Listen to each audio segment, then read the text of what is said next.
Yo. Welcome, everybody. To another exciting episode of the Terrorisk podcast. How you doing tonight, Chris? I'm feeling pretty good. Let's see. TGIF, right, fellas? It's Friday. Yep. It's a beautiful day. It was a beautiful day. Now it's turning into a beautiful evening. Yeah. Not too hot, not too cold. Yep. So, couple of things. For the past, couple of weeks, there have been a couple of new subscribers, and just want to say welcome, y'all. My name is Chris. My name is Carmen. And Carmen's with us for a lot of episodes. That's true. You know, I'm always down for a podcast. Yeah, for sure. Well, almost always. And even when I'm not, it's only a few days away or a week until I am. Yeah. So I think on the last episode, I got like a request to talk more about the guests that actually come on and shoot the shit with me. Yeah. So this is Carmen. Me and Carmen go back, I don't know, since like 2017. Wow, that was the year I started swordsmanship too. I know. Yeah, you had just started. We were doing the balance practice or challenge where you're pushing your hands against each other. I forget what it's called. Push hands. Yeah, they're doing push hands at that Filipinos guy's place in Boston. Good memory. Yeah. And Mike Becker or something. Mm-hmm. Yeah. And I didn't know him. He was a friend of a friend. Yeah, so we went back. We met on Facebook. We met in this group called We Can Discuss Politics. Oh, actually, I met Geneva in that group. Right, and then I met you through Geneva. Yeah, Geneva. I was added to the group and never posted or paid attention to it, as with many groups. And group chats.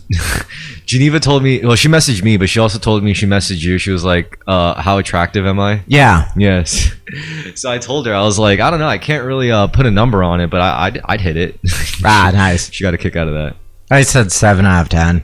Oh, okay. 6. I said like 6.5 to 7 out of 10. Yeah, I was like, when she first asked that, I was like, are you trying to start an OnlyFans or something?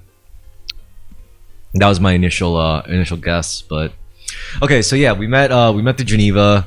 We partied a bunch. This was in Boston. I went out to Boston in 2017 for like an internet group meetup. And I met Carmen there. And fast forward a few years later, post pandemic or during the pandemic, he decides to move to New York City using his stimulus checks, his stimmy tendies. Yep. Which is right around the time I was making like a lot of fucking money, just capitalizing on all the chaos and turmoil and suffering and death by buying up cheap stocks, ExxonMobil. Well, that was my big come up, ExxonMobil, and then I moved into GameStop, which is like a ride and a half. Yeah. So then I was also shortly after that, I really just like started the podcast, and I mean. To anyone listening now, I really hope you'd never go back to like the early first episodes. Like those were definitely it was a different beast because I was working with like different people who were willing to come on, but you know they kind of fell off. One I kind of had a falling out with. The other one just kind of like distanced himself from. I guess he just didn't want to put himself out there because he's such a fucking bigot. Remember Jay? Yeah. He also is a bigot whose job is teaching underprivileged. I don't think he does that anymore, though. Oh, okay. Yeah. So there's. Seems like he enjoyed it. Maybe. Kinda. Not really. Kinda, yeah. Being a teacher sucks, I guess, bad. Yeah. But then what I would like to mention though is like when I first started the podcast, that was kind of before I had something like a spiritual awakening in 2023. So the nature of the pod, I even noticed it. Like I would watch episodes from before that time, and I would see like the different nature of it, and I'd be like, "Yo, do you want to just plug your charger into this USB?" That makes a lot more sense. Yeah, oh, it makes way too much sense. Yeah, it does. No, don't use that wire. Don't use that wire. No, don't use that wire. Don't use that wire. Oh, use that wire. Yeah, because it's not gonna fit. Here, take it. Oh, fuck! Oh. Well, we're off to a good start with the podcast already. You attach your fucking foot on. I'll attach my foot. This isn't going to fit. There's one over there. Yeah, so I was trying to tell you. That's what I thought. And then he wasn't sure. Yeah, here. I swear this is not so I can be distracted, but in case I have to look anything up during the show.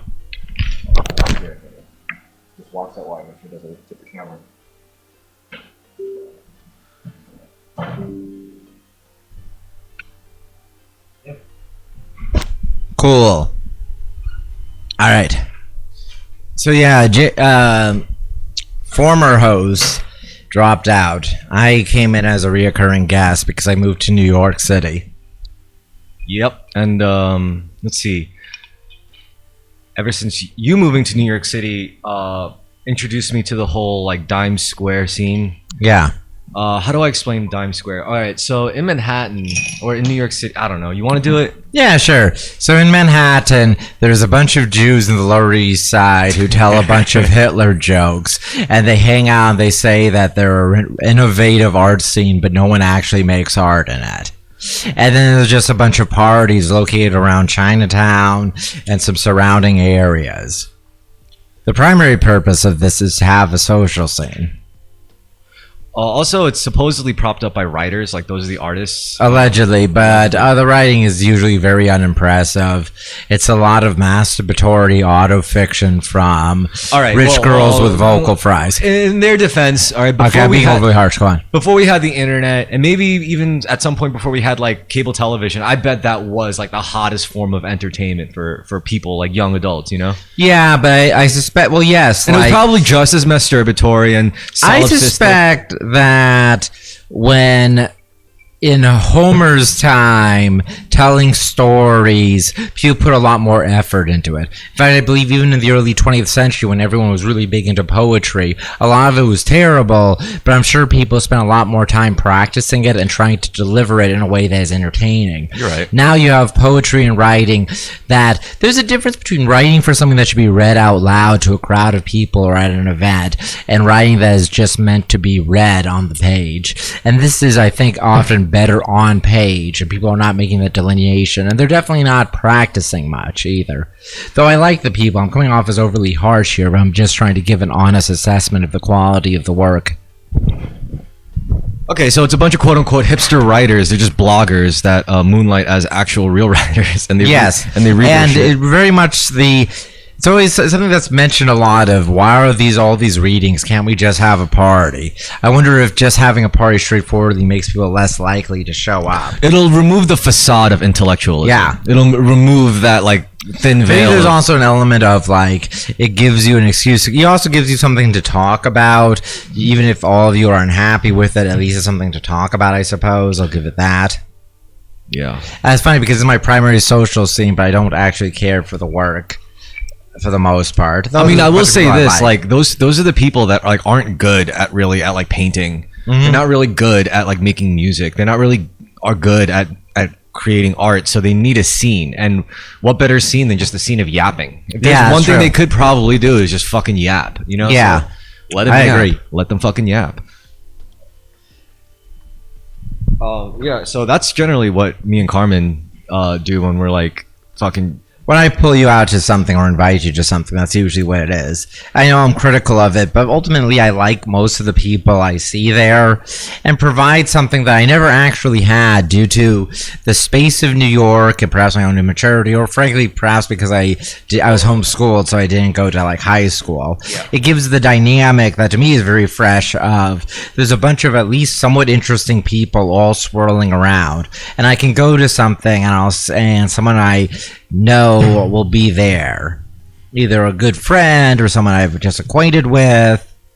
I will say this though, that whole scene, yeah, my one criticism is that like that shit's not going to be around forever. Yeah, it's got a lifespan. It's probably gonna die really soon, in fact, only because it's a scene in New York City that's propped up by non-New Yorkers pretty much. Yeah, they're all fucking transplants. And if you have a scene, it's just historic. Like if you have a scene in New York City, like made by transplants, people like non-locals, it might work at first, but it's probably gonna get shut down eventually. Yeah, frankly, I think a lot of its initial, had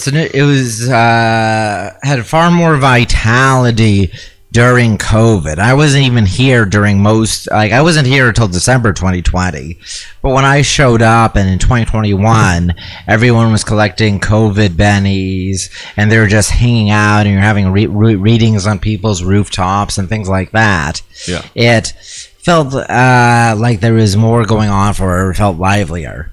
I think it was enabled by COVID, both no one having anything to do and people having disposable income.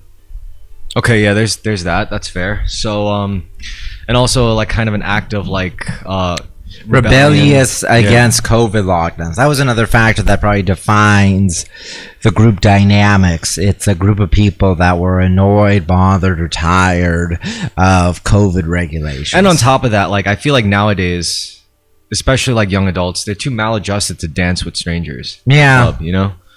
Unless they're like gay, which is annoying. Like, who the fuck wants to? I mean, look, nothing against gay people, but who the fuck wants to go out? Like, every time you go to a club, you're not gonna rub up against a normal person. You're gonna rub up against some fucking like mentally ill fucking person who's like alt in whatever culture or ideology, and maybe they're goth or cyber goth, and they wanna just goth out that night, and it's like, I guess they're whatever equivalent of mall goths exists now for this generation. Also, the matter of the music available. The music that people dance to is just like EDM or variants on it seems. Or well, that's hip-hop, no. music. Well, look, that's a different case. Like that is because EDM is music specifically designed to make you dance.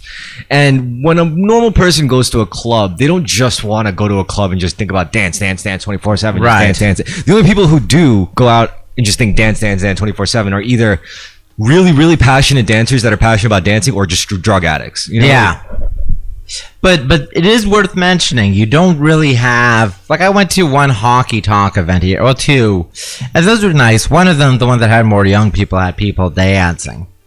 For all the varieties of music, there aren't a lot of you would think that maybe there are, I'm just not familiar with it, but you'd think that every genre of music would have its own dance club, and that doesn't seem to be the case. They do. Especially in New York City. Think about it this way. Yeah, okay. Not even like, even outside of the context of just dancing, I managed to find a fucking like samurai sword school with lineage from Japan just in New York City. It's like New York City will Because have. New York has everything, true. You could find a salsa club. You could find a. Oh yeah, that's true. club. I forgot that. Yeah. The Latin stuff, there's a lot of dancing there. Yeah. But if you're not into dancing or you can't dance, everyone can dance. It's just some people have to learn, whereas other people just comes naturally.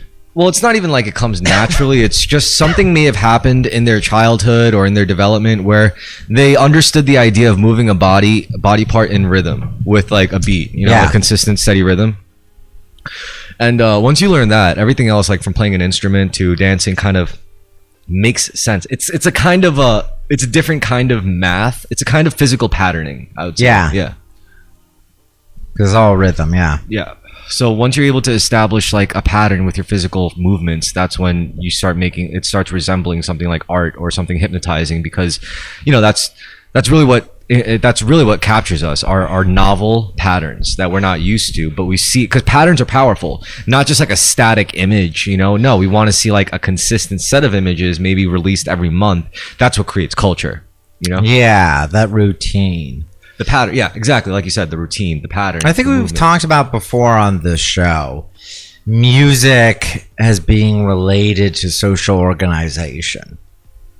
Oh, probably. I mean, I hate to admit it, but yeah, it's probably, especially ever since like we learned how to like transmit radio signals. Yeah. Wirelessly. Not wirelessly, I guess, through cables at first, but like once we learned how to like wirelessly pretty quickly, but yeah.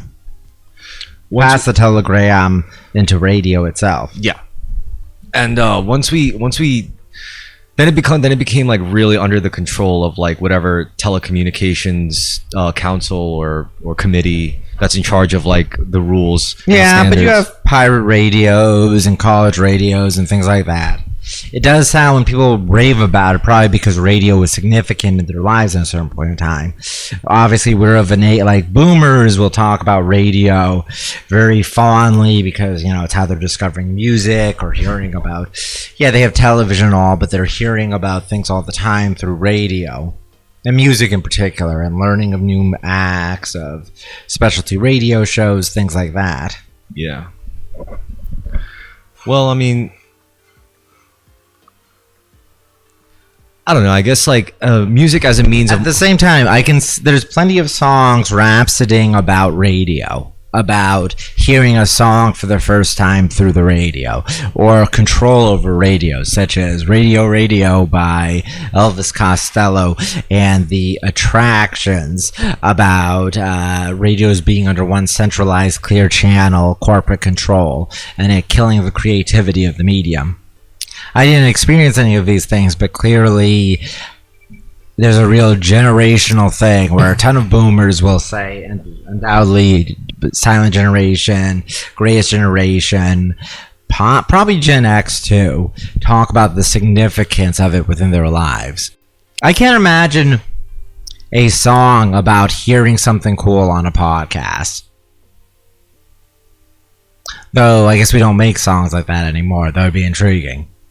I mean, so wait, what are you saying about? Basically, what are you saying? You're saying music, in its current form, is limiting. It's limited in its what it's reflecting? No, I'm saying making a generational claim of radio's significance for older people. Okay, Its cultural significance and the significance of their lives. and it's not as significant for us. Yeah, Yeah. it is very obvious. Yeah, very flat, obvious statement. No, it's all good. Yeah, I agree with that. But what were you saying before that? Music mobilizes. Oh, you were saying. I was talking about music making it possible for humans to coordinate with each other. There's something about music, something about communication, something about large-scale social formation. Animals don't have music. I mean, birds have chirps, so I suppose they do naturally, but they don't have the instruments we do. I'm thinking about other great apes. Okay, So they respond to it. I know they'll animals, a variety of animals will dance along with music. Various mammals will. well, yeah, that could lead off into some interesting questions. For one, for example, it's There's also a significant there's a huge overlap between music and religion. I don't mean this in like a tacky kind of way. well, the oldest recorded Western music is religious music. Yeah. Religious hymns. Yeah. And in the past, there's even more of it, or there's a significant amount of it, of religious dances, religious songs, religious instruments. You go to the temple for a musical performance. Yeah. So, well, this is a very complex subject. I took one online course of contemporary music theory and like the history of like Western music and notation and how we read it and like where the principles come from and how we write using that kind of insight. And from what I understand, I'm definitely going to be wrong about this in a lot of ways, but from what I can guess, it was like a psalm or something. That's like the oldest known recorded piece of written music in Western. Oldest known. There could be others out there. I don't know, but Probably is. What we do know is that it's the way it's composed. It's as like a single note. It's a single tone melody, right? Now, once you get that kind of like you have to understand for that single melody like the nature of it, why it's placed that way, why its pitch fluctuates the way it does. It just sounds like so it sounds like something like that, and speaking in Latin or chanting in Latin while they go like some shit like that. And that's like the oldest Western form of contemporary music that was that we have written. And then after that, you had people adding, like, while that voice is playing, you add a second voice.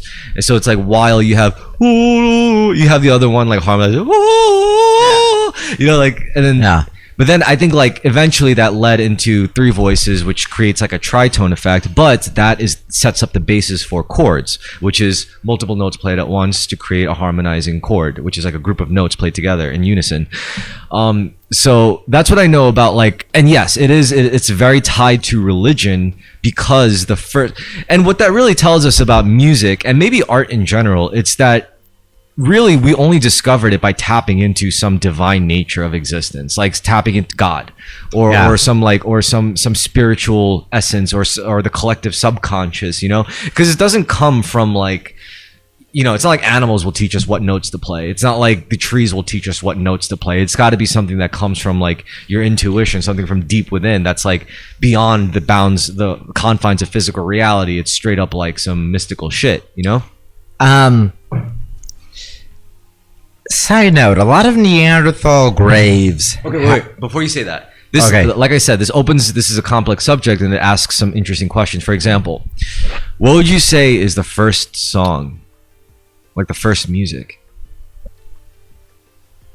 Presumably singing and some kind of whatever Stone I mean, Age. people are saying it's a bunch of things. People are saying it could be banging on something. They're saying it could be the beat of your mother's heart when you're in the womb. could be whistling, Whistling. a whistle. Could be humming. Along these lines, what I was going to get at, Neanderthals are found with a lot of bone flutes in their graves, and they have wear on their teeth, which are uncertain. They all have wear on their front teeth. To suggest that they spent a lot of time playing these bone flutes. That's one theory. Another theory is it's like chewing leather so that you could work, to soften leather so you could work it. Yeah. Which probably is more true. But it's interesting, the bone flutes. And it's interesting how in Greek mythology, Pan, the hairy god of the forest, Yeah. teaches humanity how to play the flute. Yeah.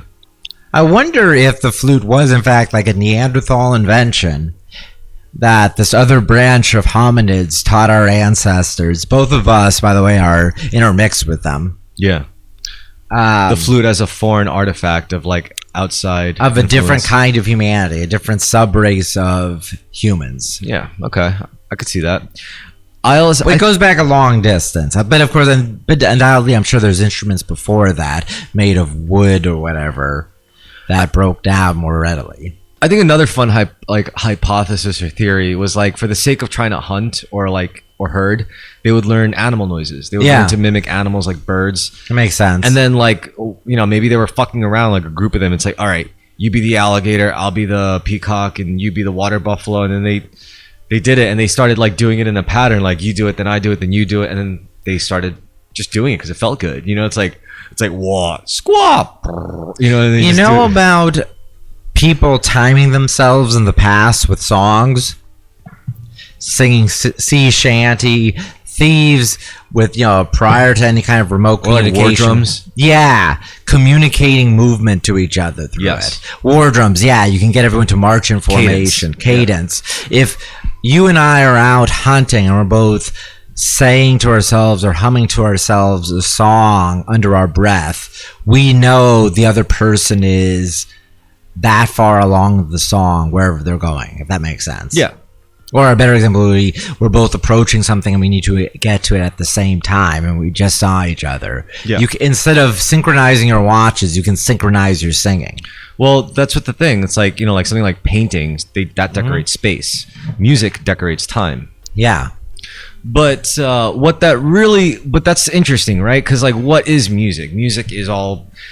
I mean, this goes back to like vibrations and frequencies because that's really what it is. It's like we're basically hearing vibrations. Yeah. And like, I mean, to be honest, I don't even know like the full extent of it. I'm not like some kind of like well, I should be classified as a sound engineer because I could engineer sounds. But as far as the actual nature of sounds, like how I mean, if you think about it, like everything makes a sound. Everything vibrates at a specific frequency, which emits a specific, a specific pitch or tone, and that's wild. I mean, we were just playing around with that that tooth cleaning thing. Yeah, it's called a Dynasonic toothpick cleaner. Yeah, and it's fucking awesome. I heavily endorse this. This thing works. It's pretty crazy. Basically, it's like this it kind of looks like an electronic toothbrush, except at the end, instead of a brush, it's like a little metal pick, and it vibrates at like a very high frequency. But this frequency is the same frequency that like is like perfect for breaking down like plaque in your teeth. Like every object, like glasser, for example, if you sing at a specific frequency and you overpower that frequency and it affects the glass composition of it, yeah, it's just gonna break down. It's just gonna shatter. And I don't know this exact science behind it, but I'm thinking like, this is probably what we need to like cure cancer and shit. Like honestly, in a safe and clean way, to use like vibrations and emit vibrations to just break down the cancer cells like plaque on teeth. That's fucking sick. Yeah. So yeah, I'm very interested in this shit, and it's a natural progression of interest for me because like I like to make music. And then I ended up really liking to make music, and then I got into like occult shit, like alchemy and spiritual shit, and that led me to like, you know, like vibrations and like spiritual science, like woo science and quantum physics and all that shit. Quantum sciences. It's all you're right about the time factor, keeping time in music. That is probably the big significance of music that a lot of people do not value, and a lot of people are not musically. I think in the past, a lot more people were musically trained to some degree, even if it was just singing. Not that they were great, but that they had like a baseline passable skill. Depends on where and when, of course. I mean, it's this also the availability of instruments. Yeah, this kind of goes back to what I would think about art. You know, like yeah, we were talking about this before in the car. How like, you know, when you're condemned to freedom, it's like too much freedom is really counterintuitive to creativity for some reason. And productivity, yeah. And I mean, the reason why like musical ability and skill was so rich and complex back then, because by comparison to what we have today, that can make noise in the ways we want it to. Instruments back then were like comparatively antiquated, you know, yeah, like a lot more antiquated, like made of timber, steel, timber, catguts, wires. I guess they still use those. Yeah, but most are synthetic now, I think. All for the sake of just like emitting sounds at a certain timbre, at a certain pitch. You know? Yeah. So there's that, but I mean, it's like maybe it was so rich and full of skill because, you know, the nature of the art demanded such skill, you know. Yeah. Like, whereas now it doesn't demand that much skill. Now, really, it's about who can. It's about like the complexity of your ideas and your vision more so than like your ability to just play one instrument really, really good. And yeah, it's like a different dimension. I always say this, you know, like I like to work on a digital audio workstation like a DAW to make music mostly, but when I have a guitar in my hands, it feels like I have a lightsaber. Yeah. But when I'm in front of the DAW, it feels like I'm in like a battleship, like a starship or something. You know. Interesting. I follow the analogy. Yeah. So it's like it's like you just have more power, but it's not as elegant. You know, it's not as personal. It's not as intimate. It's not as particular. It doesn't have the same finesse. Yeah. Has this grand production ability, this ability to have a lot of firepower you can bring to it. To play Minecraft with sound. Yeah. Yeah. Or Photoshop for sound, you could say. Yes. Oh, that's good too. Yeah. So before we got on to sound, where were you asking about how we know each other? Or we past that point? Well, no, I think they're sufficiently. I think the viewers are sufficiently informed on who you are now. Excellent. Yeah. So I guess we could talk about. Well, there's this stuff I don't want to talk about, but we should probably talk about. Like what? I don't know. Like how like there's a possibility that President Biden's dead. Yeah. And that Kamala Harris. Well, look, if you're tired of it, everyone else is doing political chatter. We don't have to do it. I'm not that tired of it. I mean, just it's worth mentioning that Kamala Harris really might be the first female president without a single vote. Yeah. It's interesting how this is something Democrats don't mind at all, and Republicans are really bothered by. However, if this was happening, if Trump had his brains splattered on TV and Nikki Haley ended up being the Republican nominee without that many votes being cast, there was technically a primary, Republicans would be as outraged and emotionally distressed by Trump being gone. But they would take far more issue with the party putting in a candidate that they didn't even vote for in any respect. Dems, because they just don't want Trump, or because they're such proceduralists who are real party loyalists and then get in line with the party, are perfectly fine with Kamala being the candidate. It's very odd. It is odd. There's a lot of odd things that have happened in the last 2 weeks, even though they don't seem like they've amounted to much change. the debate, the assassination attempt, Biden dropping out. It's worth mentioning. Carmen did predict the assassination attempt. A lot of people did, to be fair. Well, offhandedly, we were half joking. We were just like, yeah, someone's probably going to try to shoot Trump. And I said that he would narrowly dodge it at the last minute. It's not like he wouldn't even get significantly hit. He would just like... Someone in the crowd gets killed, I said. Yeah. And it's totally undervalued that someone was killed that way. Holy shit. You did like say that's exactly how it went. Yeah. I thought it was going... I didn't expect the really cool photo. I was expecting more of a comedic one. Like, I think my suggestion was someone throws something on stage, like a Trump penny. He's leaning over to pick it up, and the photo is his giant ass, and someone's head exploded. And then Trump was like, look at this Chad. He saw the bullet coming using his psychic Jesus energy and just dodged it just at the right time while picking up some spare change on the way. And someone else gets fucked for it. The karmic energy went to... Not only did one guy get killed, I think someone else got injured, or one or two other people got injured. I feel bad for that guy that died. I do too. I had no idea who that person was. That person could have been like a pedophile for all I knew, or a murderer or something. He was a normie con firefighter.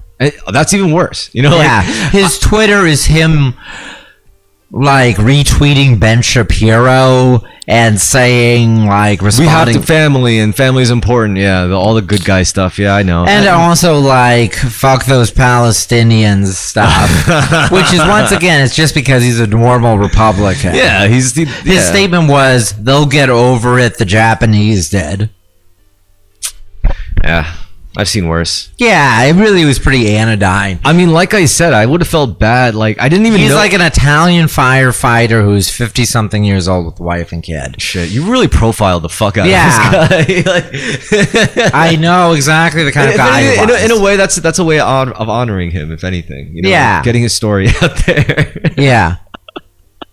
Holy shit! Rip to that guy. I'm sorry, man. Like as soon as I heard a rando got shot, I immediately felt worse for that rando than anyone else. Because like that sucks, dude. Yeah. Like that's like, and it was because I saw. I think Trump neglected going to his funeral too. Oh god, he should have gone to his funeral. That would have been a really good look. But for security issues, like he could easily write that off. Like be like, they just tried to kill me. I can't be going to them. A reporter tried contacting his widow, and she said, "My husband was a devout Republican."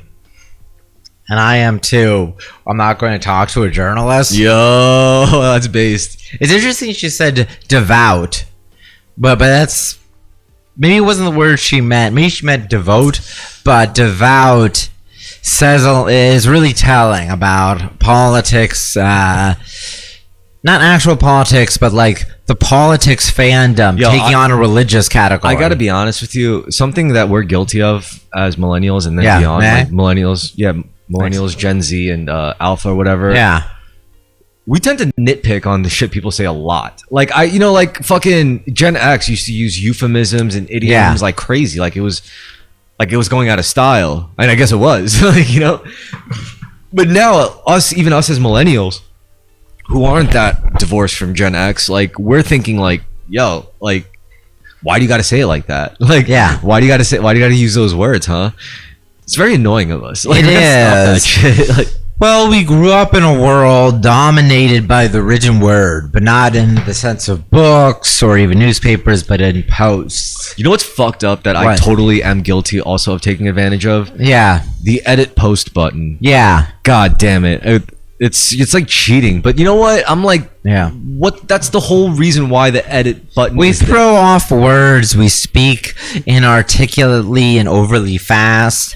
On Monday, I saw Norman Finkelstein, the anti-woke leftist professor, but he had debated Destiny recently and wiped the floor with him. But also just like but Destiny doesn't know that. Yeah, Destiny doesn't know he lost that. So then, Finkelstein kept calling him by like the wrong name deliberately to slight him. But that's like a hollow victory. If the opponent doesn't know they lost, is it really the same as like victory, like winning? I would say yes, because it's online for everyone to see.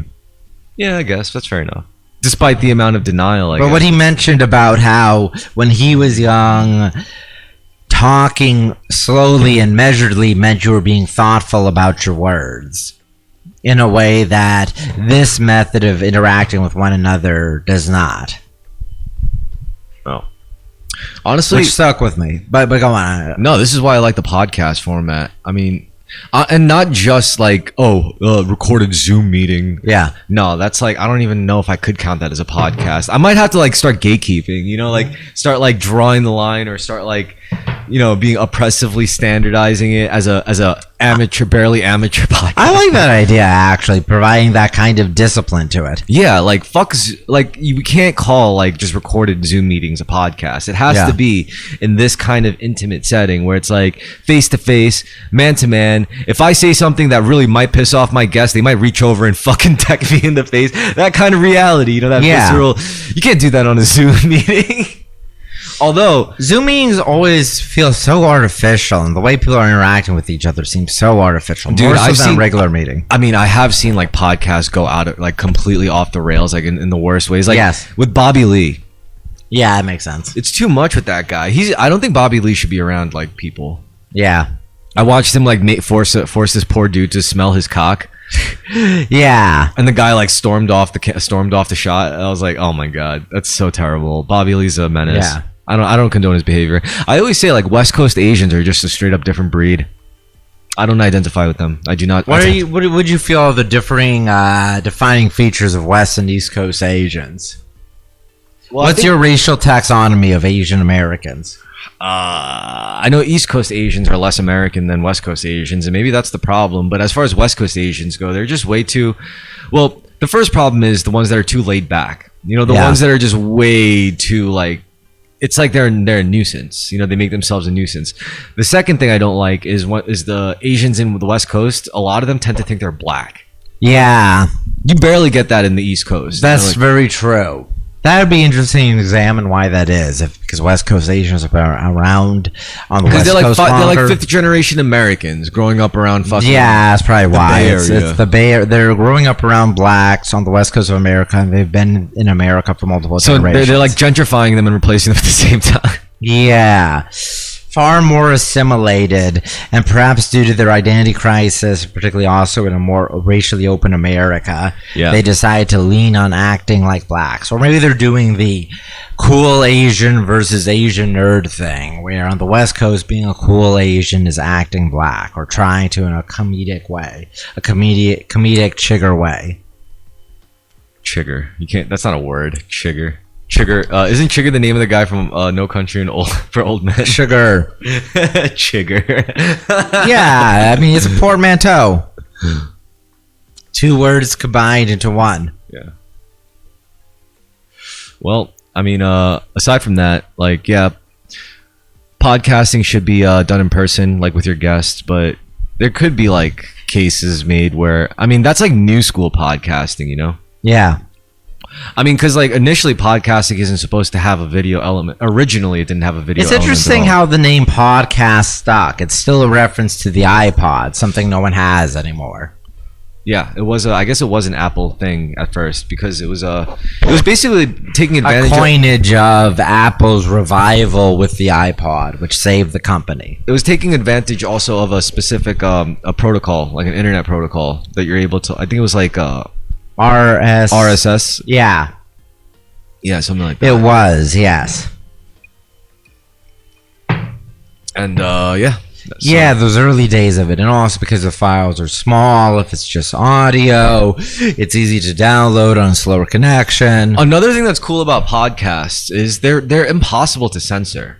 Yeah, I mean, they're impossible to fully censor. You can't. I mean, the people podcasting can censor themselves, but you yourself really can't censor a podcast. Like, it's not. It's very difficult for outside mediums. You have to take down the file hosting of exactly. It's really difficult, which is pretty fucking sick. You know, like it is, and it's a contrast to radio with this constant battles with the FCC. Yeah. So that's why podcasting is sick. Like, it's actually a really funny pipeline where you get DJs, like actual legit DJs for like local city radio talk shows and radio stations, and maybe they do something stupid on social media. Maybe they accidentally endorse the wrong brand on air. Maybe they accidentally do a guest appearance on the wrong podcast, and suddenly they get shit canned, right, from their cushy radio job. And what do? they start a podcast. You know, like they start a fucking podcast, and they basically become a professional yapping grifter. That's what that's what all podcasters who podcast for a living, that's what they are. They're grifters ultimately. Well, not grifters, I should say. And it lends itself to it naturally. There's an overlap. They're kind of like virtual. They're virtual sluts in a way. Like, all right, so here's the value. I mean, as a podcaster doing the podcasting, it's cool when you get to hang out with your bud. But the reason why anyone would pay for such an experience, especially if it's like exclusive podcasting content, it's kind of the same reason why you go to like a hostess club in Japan. Yeah, the parasocial relationship. Yeah, you want to at least feel like you're just involved in a conversation, right? You know? And that's what podcasting is. Podcasting is literally giving you the feeling of being involved in like like you're sitting with your buds, just talking, having a good time. Yeah. Which is why like some podcasts are really funny in that context, like true crime podcasts. Yeah. Yeah, there's some really funny memes about that. It's like imagine getting like, as a woman in America, like getting raped and murdered, and then you're like, oh boy, I get to be on my favorite true crime podcast. And then the true crime podcast, like 2 weeks later, it's like, we got a really spooky story for all you deep diving listeners, so get your spooky socks on. And this episode is brought to you by some cat food or whatever. Like, yeah.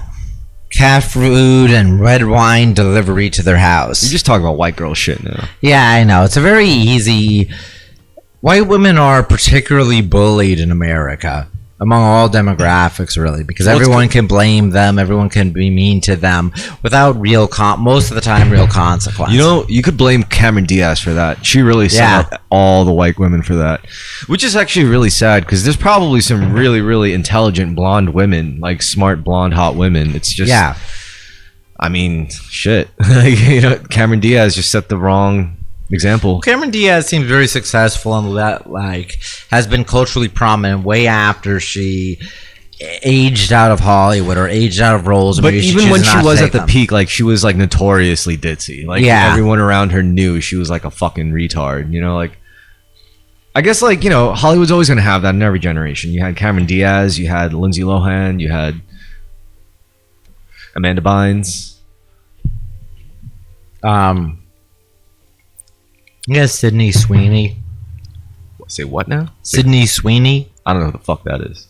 She's a blonde with a very derpy face and huge tits. Love it. Yo, how do you feel about Mr. Beast? You know anything? You know anything about Mr. Beast? All right, I'll red pill you on Mr. Beast. Mr. Beast is the biggest YouTuber in the world, pretty much. This guy is really good at like making YouTube content, gaming the system, being able to like knowing the right algorithms, the right quick cuts, finding ways to keep people's attention, the various gimmicks and game show things. And he's got the resources to they act on these ideas like really quickly. There's a lot of criticism thrown his way about the things he does, and you know, like one of the things. I guess the real big thing that really put him in like the negative spotlight was when he cured blindness for like 10,000 people or 1,000 people or some shit like that. Just it was a significant number of people. Yeah. Now the fucked up part about this was the fact that Mr. Beast got this done for all of them, and it was like a 10-minute procedure. Oh, I thought you were gonna say the fucked up part was he blinded them first. No, that'll be great, but no, it was the fact is it was a 10-minute procedure for all of them. Yeah. So what this means is that like millions of people in the world are like a 10-minute procedure away from being able to like see clearly or properly or at all, you know. So that's kind of fucked up. And Mr. Beast basically, well, first of all, like that's the big question. It's like, why is it like that? Like that's not right.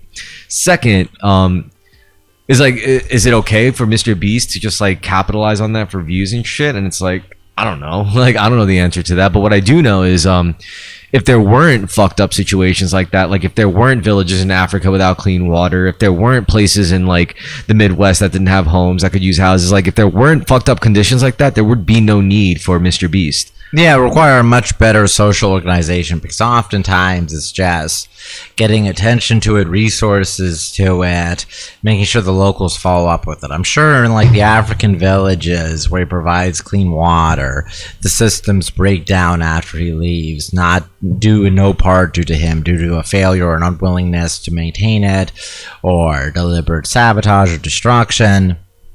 He came up with a really funny idea. He was like, I mean, someone actually even made a YouTube channel because of this. He was like, I think a good idea for a YouTube channel would be to just call it playing scratch offs until I win the lottery. Yeah. Playing scratch offs every day until I win the lottery. So what he does, he's like, you basically just film yourself doing scratch offs. Yeah.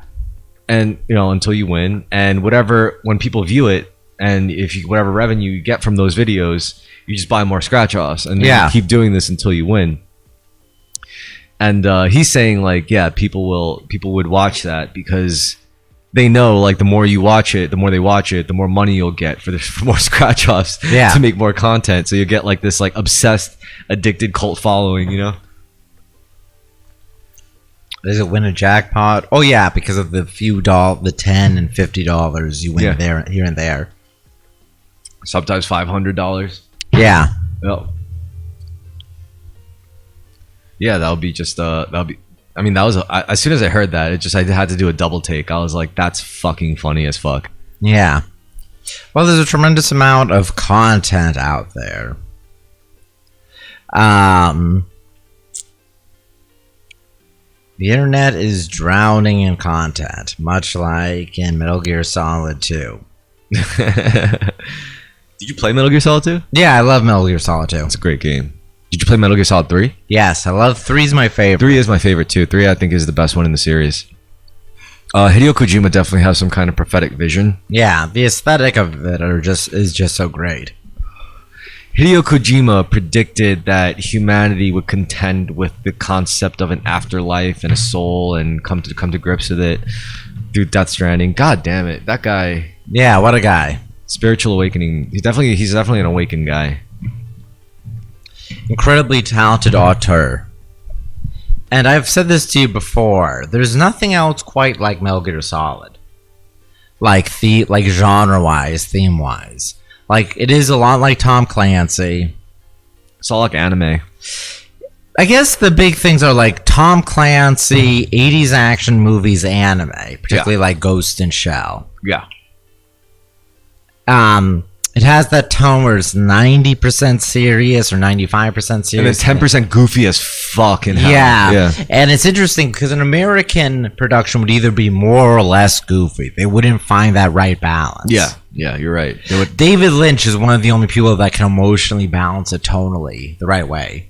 Well, because the thing about Metal Gear Solid is it's not a movie; it's a video game, so it can afford that 10% to be goofy. Because every other video game affords that like percentage to be goofy. Hideo Kojima just happened to take a really heavy subject matter, and that 10% of goofiness just adds this crazy effect, you know, to that serious ass subject matter. God, such a good game. I love Metal Gear Solid. Yeah, prophetic vision. So anyway, the internet is drowning in content. I guess like, you know, this podcast being an example of the kind of content that's flooding the internet, but I don't know. I mean, I like the podcast. Yeah, ours is good content. It's not the bad content. Yeah, I guess so. I don't even know what's good and bad content anymore. I just know the content. It's a swirl of videos to watch. You're talking about time before. It's just the constant thief of time. Yeah. I think like when it comes to content nowadays, it's okay, so when I was like working at in an office, I would say most of the content I would consume would be like video game stuff. That makes sense, yeah. Video game and let's plays are for men what makeup videos are for girls. Yeah. The retards on both ends, yeah. Yeah. So there's that. And then after I got into the video game ones, I would watch a lot of bike videos, like, you know, like videos about bike maintenance and bike part reviews and bike rides, POV shots and all that shit, and skateboarding and bike documentaries and all that shit, just bike stuff in general. Yeah. And then there was also a bit of martial arts stuff, you know, because I do martial arts and like obviously. And then as far as music videos, it would always be music tutorials, like tutorials on how to do shit, like how to make a bass synth or how to make how to do this to samples or whatever. Yeah. But then now it's just like a lot of like spiritual, philosophical shit, you know, like Yeah. a lot of it's garbage, but a lot of it's good, you know. Like I like reading a lot about like Gnostics. Well, not reading. Well, I do read it because I get books about, you know, I get books about Hermeticism and shit, Gnosticism, psychology. I'm definitely into like self-help stuff. Admittedly, I do like that stuff. Well, only because it's actually helped me. That's why I like it. No one wants to have to read self-help books, but once they are put in a situation where they have to read it, and they do read it, and it does help them, it's like a good feeling. Yeah.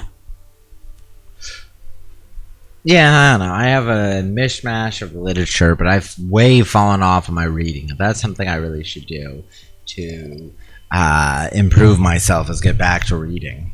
Yeah. Do you have any books on your shelf that you? I have a bunch on my shelf that you were meant to read. Yeah. Damn. And a lot of things I know I need to pick up. I think before you go back into reading, first decide on the person you want to be, then go into what you want to read. That's good advice. You know what? I also say you should journal every day. You're right. You keep telling me, and I don't do it. So I keep telling people to journal, and probably most people will never do it. But I think they should. I still think they should. I'll always fight for the timeline of people starting to journal, especially like if I know them. I'm like, dude, it'll help you. It'll change your fucking life, man. Honestly, like I think I really do, just from journaling every day, like writing a page a day about my state of being. Yeah. It's literally just, I feel like I do more writing than a lot of self-proclaimed writers. You definitely do. I mean, if I were a writer, I would think, what the fuck am I doing not journaling? You know, like, what the fuck? Like, if I'm an enthusiast of writing, like, what the fuck am I doing not journaling, looking for my own voice? Right. Yeah. You got to write to find your voice. That's true. You're right. I just lost in thought for a moment there. What's actually fucked up is, you know, when I first got into like Facebook groups and Facebook, all that social media shit, it was mostly through Facebook.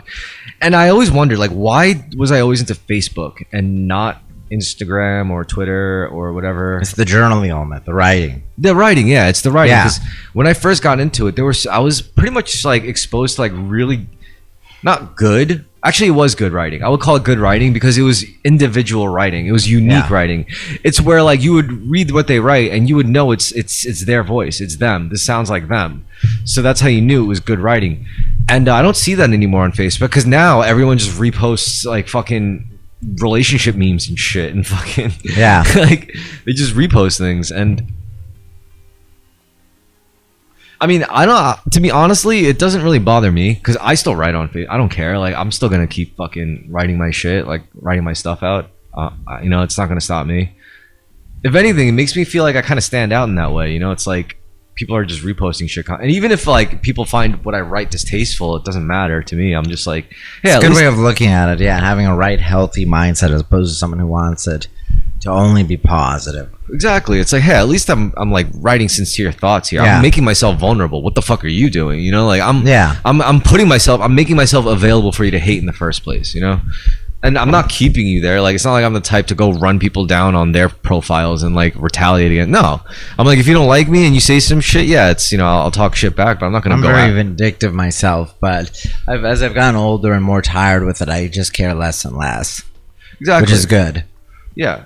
So there's that, and I feel like it's almost like I feel like since like a couple of years ago, I was just doing it wrong the whole time. Maybe worried about the wrong things. I should have just done it a lot sooner. Where it's like, you know what, just stop giving a shit. I know. I need to get better at that myself, and just like start like, you know, posting out like very sincerely and authentically, and eventually the right people will just be like, hey, you know what, he's kind of a dick in some ways, but I could tolerate him in like a lot of other ways. So yeah.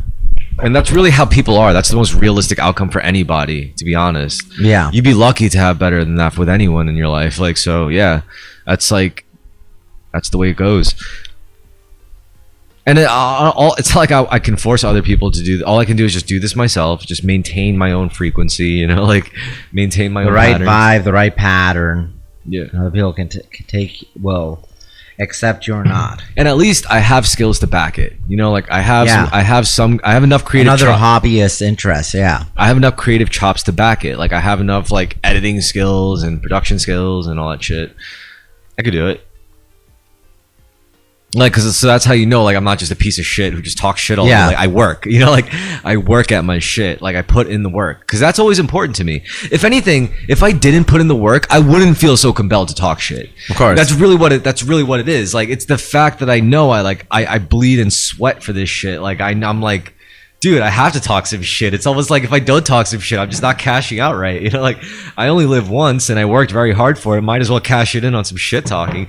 I mean, being humble and modesty is a virtue. I get it. But sometimes, you know, it's like you're still young. You can talk some shit. You know, like, yeah. If anything, I feel like it's kind of important because that's also real masculine expression. It also lights a fire under people. You know, it's like it kind of pushes them in a way, and where I'm not forcing anything on you, I'm not aggressing against you. I'm just like kind of signaling, you know, like pretty much like vibrating louder. And it's like if you do that, it either makes like weaker people like break away, or it makes stronger people like, you know what, fuck yeah, I'm inspired. You know, like that's the point of it.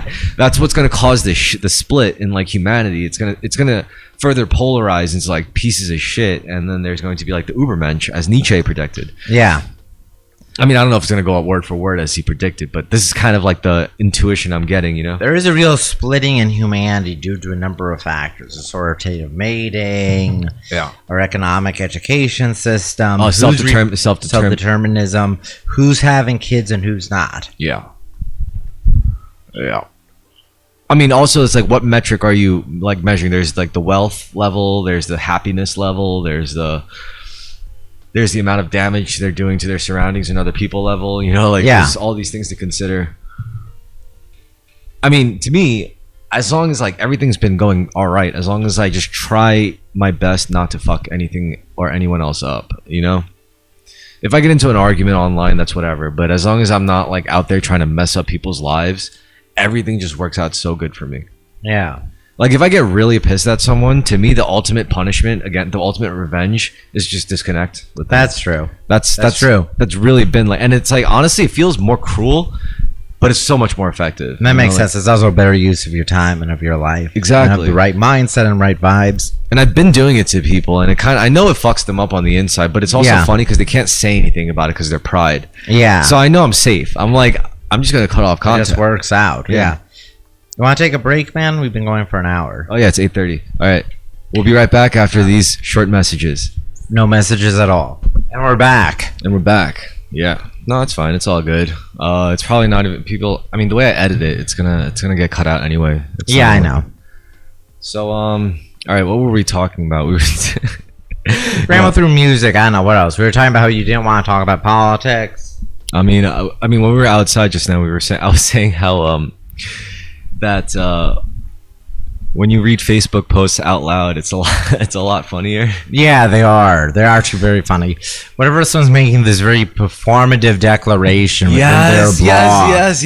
It's this mix of like public recitation and like a journal entry, but it's not a real journal entry because you want other people to see it. It's in fact an anti-journal entry. It's a signal entry. It's a signal. Yeah. No, honestly, I don't think that's bad. Which gets us back around radio. But I don't think signaling like that is inherently a bad thing. Yes, you can signal bad. We all do it, yes. But you can signal good things. Yes. You can signal esoteric Hitlerism. Yes, that's what we should all be trying to signal. Yeah. Hitler's version of esotericism. Hitler manifested a conquest of Europe. We should all be looking for the spear of destiny. Mm-hmm. Because with the spear of destiny, you could shape destiny. That's why they call it that. Yeah. No, let's be real. The spear of destiny, for those of you who don't know, is the lance of Longinus that pierced Christ's side when he was on the cross. It was a Roman weapon. I don't know if it was Roman. It was Roman, yes. The Centaurian spear. Yeah. It's probably a beautiful spear. Probably a very workmanlike standard spear. That broke Yeah. and then preserved. Yeah. I would want the spear of Christ that pierced Christ to be like cool, but it's probably like just A regular ass Centurion spear. I forget what they're called. with like a Most plain as day piece of work. no one's I'm looking up what they call their spears. has Go on. anyone recovered it? Allegedly, I think at various times, but Is it like kind of like the Ark of the Covenant kind of deal? yeah, but seems it wasn't deliberately made for this purpose. So, Shit. it wasn't a hasta Roman spear. It was probably a hasta. Probably the centurion said "Hasta la vista, baby" before stabbing Christ. God damn. I Yeah. mean, I think like to have an artifact like that, if it indeed was what it's claimed to be, that must be pretty epic, no? Like, Definitely.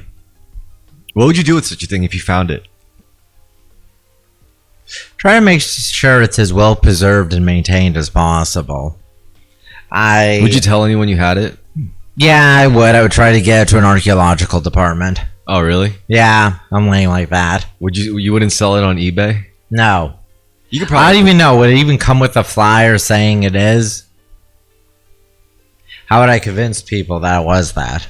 you could just tell people it's a really, really good replica and sell it for like 10 grand. Still feels like a waste, and I don't know who's going to buy it if it's just a replica. Could you imagine selling like the real thing as a replica just to sell it? Yeah, it seems like a really ass back. I can't get this actually dated or proved. I mean, I guess we try to get it dated and proved as actually being from that era and time. Yeah. And then at the very least, it would do better as a if you did find it, you'd probably get murdered yeah by like the Illuminati or something. The Yeah. Freemasons. yeah. There's still, I'm sure that organizations are entirely fixated on artifact preservation at this point. Have you ever heard about like the initiation rituals for like some of the darker satanic chapters? Somewhat, but enlighten me if we're thinking of the same things or if I'm thinking of the same thing as you. All right, this is all alleged. It's coming from Yeah. like a Reddit post. I know that all like rituals and rites of Masons have been leaked a long time ago, like in the 19th century. And there's certain grips and stuff. Yeah, Yeah. yeah, that's why they're big into the film industry, is because they're all grips. Yes. Okay, so like They're secret handshakes, yeah. so the thing is when this person that wrote Yeah. this post on Reddit was like they claimed they were like a content creator on YouTube Yeah. and that they were also friends with another up and coming YouTube creator. They were like kind of creators together and they were getting big. And they fell in like with parties, you know, get gatherings, events, and they got approached and they were like, "Oh, we think you're promising. We think you show promise, and we'd like to invite you to this event. You know, this gathering. It's secret. It's something that's very hush hush and something that elites go to." Yeah. So they do. They get together and they go there, and you know what they first discover when they get there is that they happen to notice like other much more famous people than them, you know, like, Yeah. like people of like that we would probably recognize, you know, and of that kind of like cultural prominence. And what they do is they all get like shuffled in and it's like a very nice place, Yeah. it's a nice event facility, I guess. And first you go in and like the first initial spectacle is like sexual shit. You know, Yeah. you see like women around topless and you see like sexual displays and like seductive attractions and all this shit. Yeah.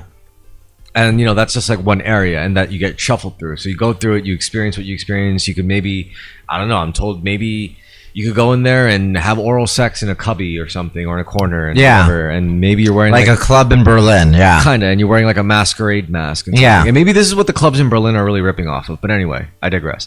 Yeah. They continue on after that because that's just one part. Then after that, it's like they eat. Like you see like a huge spread of like excessive food, like excess food, like Yeah. really good.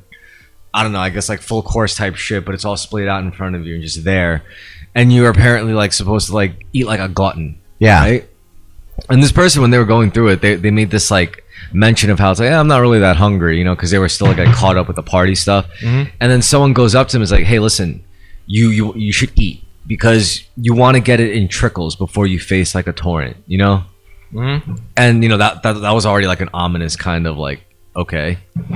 So that happens, and you make the choice to eat, and then eventually you go through like all these. I don't know if you went through more chambers, like displaying more things. I don't think so. You know, after that it would just get like straight cheesy and macabre. But I think that was like the really significant ones, which was like sex and the eating, and probably the drinking. There's probably like drinking involved and like all that shit, like gluttony, displays of wealth already. You know, so you get basically the experience of the 7 deadly sins. Oh, and there was another part, where like they get taken before examples of every religious text, like Bibles, Qurans, Torah, you know, Sutras from Lord Buddha, yes. And they say like pick your faith, you know, pick your truth, like choose, like give us your truth. So if you're like a Christian, you give that, you know, you pick a Bible and give them that. If you're a Jew, I guess you pick a Torah or whatever, Quran. And then you do something. I don't know if it was like that insidious, but you do some weird ritual. You know, like something where you put your left hand over it or something. I don't even know if that's true, but something happened with that where you kind of like do something with it. You know, like you put your left hand over it and you say there's only one God and blah blah blah and whatever. Yeah. But then like they get to a final place, right? And this is where it gets really ominous because this is where the post intentionally stops going into detail. Where they say, like, this is like the last dark area, right? Yeah. And the people, well, the person who wrote the post, like OP, was basically saying, like, at this point, he wasn't uncomfortable. Like, he just got a bad feeling and he wanted out, whatever. And his friend decided to stay, right? Yeah. So he didn't see it directly, but his friend saw it. No. So what happened was, he says, I'm not really like, I don't want to really continue on after this. I'm kind of not feeling it. I kind of want to leave because he felt like things were getting progressively a little weirder and darker. Yeah. So he goes to the tour guide or the group guide or whatever, and he's like, "Yeah, I don't feel comfortable with this." And the guy was like, "Yeah, all right, dude, no problem, sure." And he just go around that corner, and someone out there will lead you out. And then like as he was leaving, they were like, he was not willing to sacrifice, or everyone started chanting like something, like he was not willing to give or whatever. And he was escorted out. And once he was outside, he was pretty much just locked in. He's like let out and he's like cut loose. And then he was waiting for like an Uber or whatever, or like a car. And he goes around the facility. He's just like looking around like for like the lot and the pickup spot. And he sees a window where the last room would have been. Yeah. And this is where I don't even know if it's a he, it could be a she. But this is where OP describes it as like, imagine the most heinous act you could possibly imagine. And that's what they saw their friend that they initially went there with doing through that vantage point, through that viewpoint. So, and there's a window to it from the outside. It could be a window. It could be like an elevated place, like seeing over like an enclosed area. You know? It could be whatever. It could be a window, whatever. I don't know. But they just mentioned they saw it, and they saw like their friend that they went there with doing the most heinous act you could imagine. And automatically, it's like intuitively, I know what it is. You know, it's like, I don't know if it's right to say it, but like I know what it is. You know, having interracial sex. I mean, all right. So, what would you say it is? I'm sure it's a pedophilia reference. Yes, yeah. That's what everyone's gonna say. That maybe if human sacrifice. If they're talking about satanic, then that's human sacrifice. Technically, would be less outrageous or grotesque, though technically worse. The most heinous thing I could think of is literally some stuff like that. Like it's. So that's I'm sorry to get dark on you guys, but like apparently, I mean, this is all alleged. I don't know if this is true. However, this does fall in line with other accounts that I've seen from people like in Europe. Like I remember seeing like the Swedish PhD physicist or whatever, and he describes his account of like stuff, and at the end of it, it's like he couldn't believe what he saw, like children. Yeah. He broke out into tears when he was saying it, and it's like, dude, that's dark as fuck. But it's believable because it's like, I mean, let's put this in the context of Hollywood. Yeah. When you're like a superstar, AAA, platinum Hollywood superstar, you're given a lot of power. Yeah. There's no way you reach that point without some kind of green light from some very like high powers, right? P. Diddy, yes. I'm just saying, like, what's the best way to control someone who's going to be given a whole lot of power? Like, honestly. The blackmail material. Exactly. Yeah. It's like it's like 1 + 1. You know, it's really that simple. It's like, I mean, and then we there's all these like weird artifacts we trip over as a society, like the Epstein thing. You know, like that just kind of like adds fuel to that fire. You're like, come on, guys, like an obvious blackmail plot that even though you get new announcements related to it doesn't amount to much. It never amounts to anything. It's almost all the weird things around it. That judge in his case, a guy showing up at her house and shooting her son or her husband. At some point, it's like, how stupid do you think we are? You know, it's like, come on, you know, like we know this is what you're doing. And, you know, that also opens up a lot of other questions, but it all ties into dark, like realistic, tangible possibilities. For example, where do they get the kids? Look at every like illegal border immigration. Look at all the war zones that are pretty much. That's why they're, that's a great QAnon normie Republican fusion. I know, but I love it. But it tracks, you know. Yeah, it tracks, and I don't. We want undocumented migrants, so we have children to molest. But here's the thing: I don't want it to track. I really don't want it to, because I mean, I joke. I'm really cynical about a lot of things. But this is one of the things that kind of makes me like feel icky, and I'm like, dude, but it does track. You know, like it really does, and like in a fucked up way. And there's all these like weird whistleblowers that come out saying like, you know, like you got this Mexican American guy from Texas. He was like. Yeah, and he's like a fat guy. He's like just your standard American guy, and he's like, I just want to talk. I need to speak out because I got this gig. You know, I was going from job to job, from like food service and whatever, and I got this gig to be a sponsor for apparently kids that are held up at the border, and they got to be reconnected with like relatives or you know someone who agrees to take care of them. So what they would do is they would have these escorts. Like this guy who's a whistleblower, they go and meet up with at the border or wherever they're supposed to. Sometimes it's Chicago, sometimes it's wherever, and they meet up with these kids and they get taken to an address, and like they're given a name and whatever so that the person could confirm it's them and all that. And then once they reach that person, they get wired the money, their payment for their job from whatever like third party private contracted agency. And then they could, you know, do whatever until the next person they have to escort back to a new sponsor. And this guy was saying, he was like, it's not right because I realized after doing this a few times, these kids were not being sent to actual relatives. They weren't being sent to actual people that the kids. They're being sent to the rape farms. Because the kids were saying like, please, I don't know who this person is. Yeah. Like, why are you leaving with them? And usually these escorts are the kinds of people that are like, listen, I was just promised a paycheck, and then I was supposed to like drop a person off in Atlanta, and I'm in Atlanta, might as well party with my paycheck. I just want to get fucked up and chill and, you know, spend my money. And like this one guy noticed that was fucking weird, and he asked questions, and he just like, you know, he's tried to spill the beans. No one really gives a shit, of course, because it's one of those things. It's like without, you know, substantial proof. But how are you going to get proof of any foul play with that, except for the guy speaking out? You know? Yeah. I mean, what do you think of that? It sounds like, possible, actually. It's not possible or impossible? It sounds possible. You have the finders or whatever. Yes. That there's a bunch of child abuse ring things that we have plenty of arenas to make people disappear. There's Palestine. There's fucking Ukraine. Yeah, that's why, I mean, just think of Jeffrey Epstein's connections to Israel. Yo, let's go into sicko mode here. Like, imagine like these rich elites even have a market for different races of kids. I believe that. That would make a lot of sense. Exactly. There's kids that are like rich elites who are like, I don't want to fuck that kid. He's too dirty. Exactly. So it's like they need. It's like how Epstein said, do not hire any black girls. This is, I don't know if it counts as racist or anti-racist of him, but he said no Maybe black chicks. maybe it was just a market demand kind of thing. I believe it. Yeah. And then R. Kelly and Drake are covering the black girl market. Yep. The rap industry, the Jews. Yeah. Yep.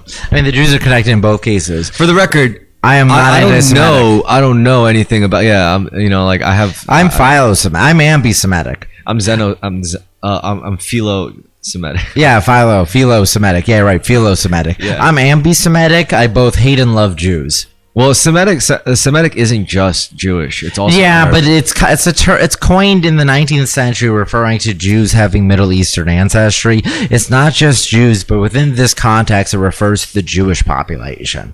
Anyway, well, what we do know is that some dark shit is going on involving farming of kids in like really, really bad places, not just third world countries. Yeah, I do find it interesting the idea that the invasion of Palestine is really about abducting Palestinian children for the Israeli child sex slave market. Not only that, but think about like any natural disaster area. Anytime you've had like crazy earthquakes. Hillary Clinton's foundation being down in Haiti abducting children. Yeah. The Clinton Foundation. Also, what we could assume is like, you know about CRISPR. And like generations of CRISPR babies are probably, I mean, if the government really wanted it, they could have made like a few generations of CRISPR super soldiers under their direct control by now. They probably fucking did. Just look at Putin.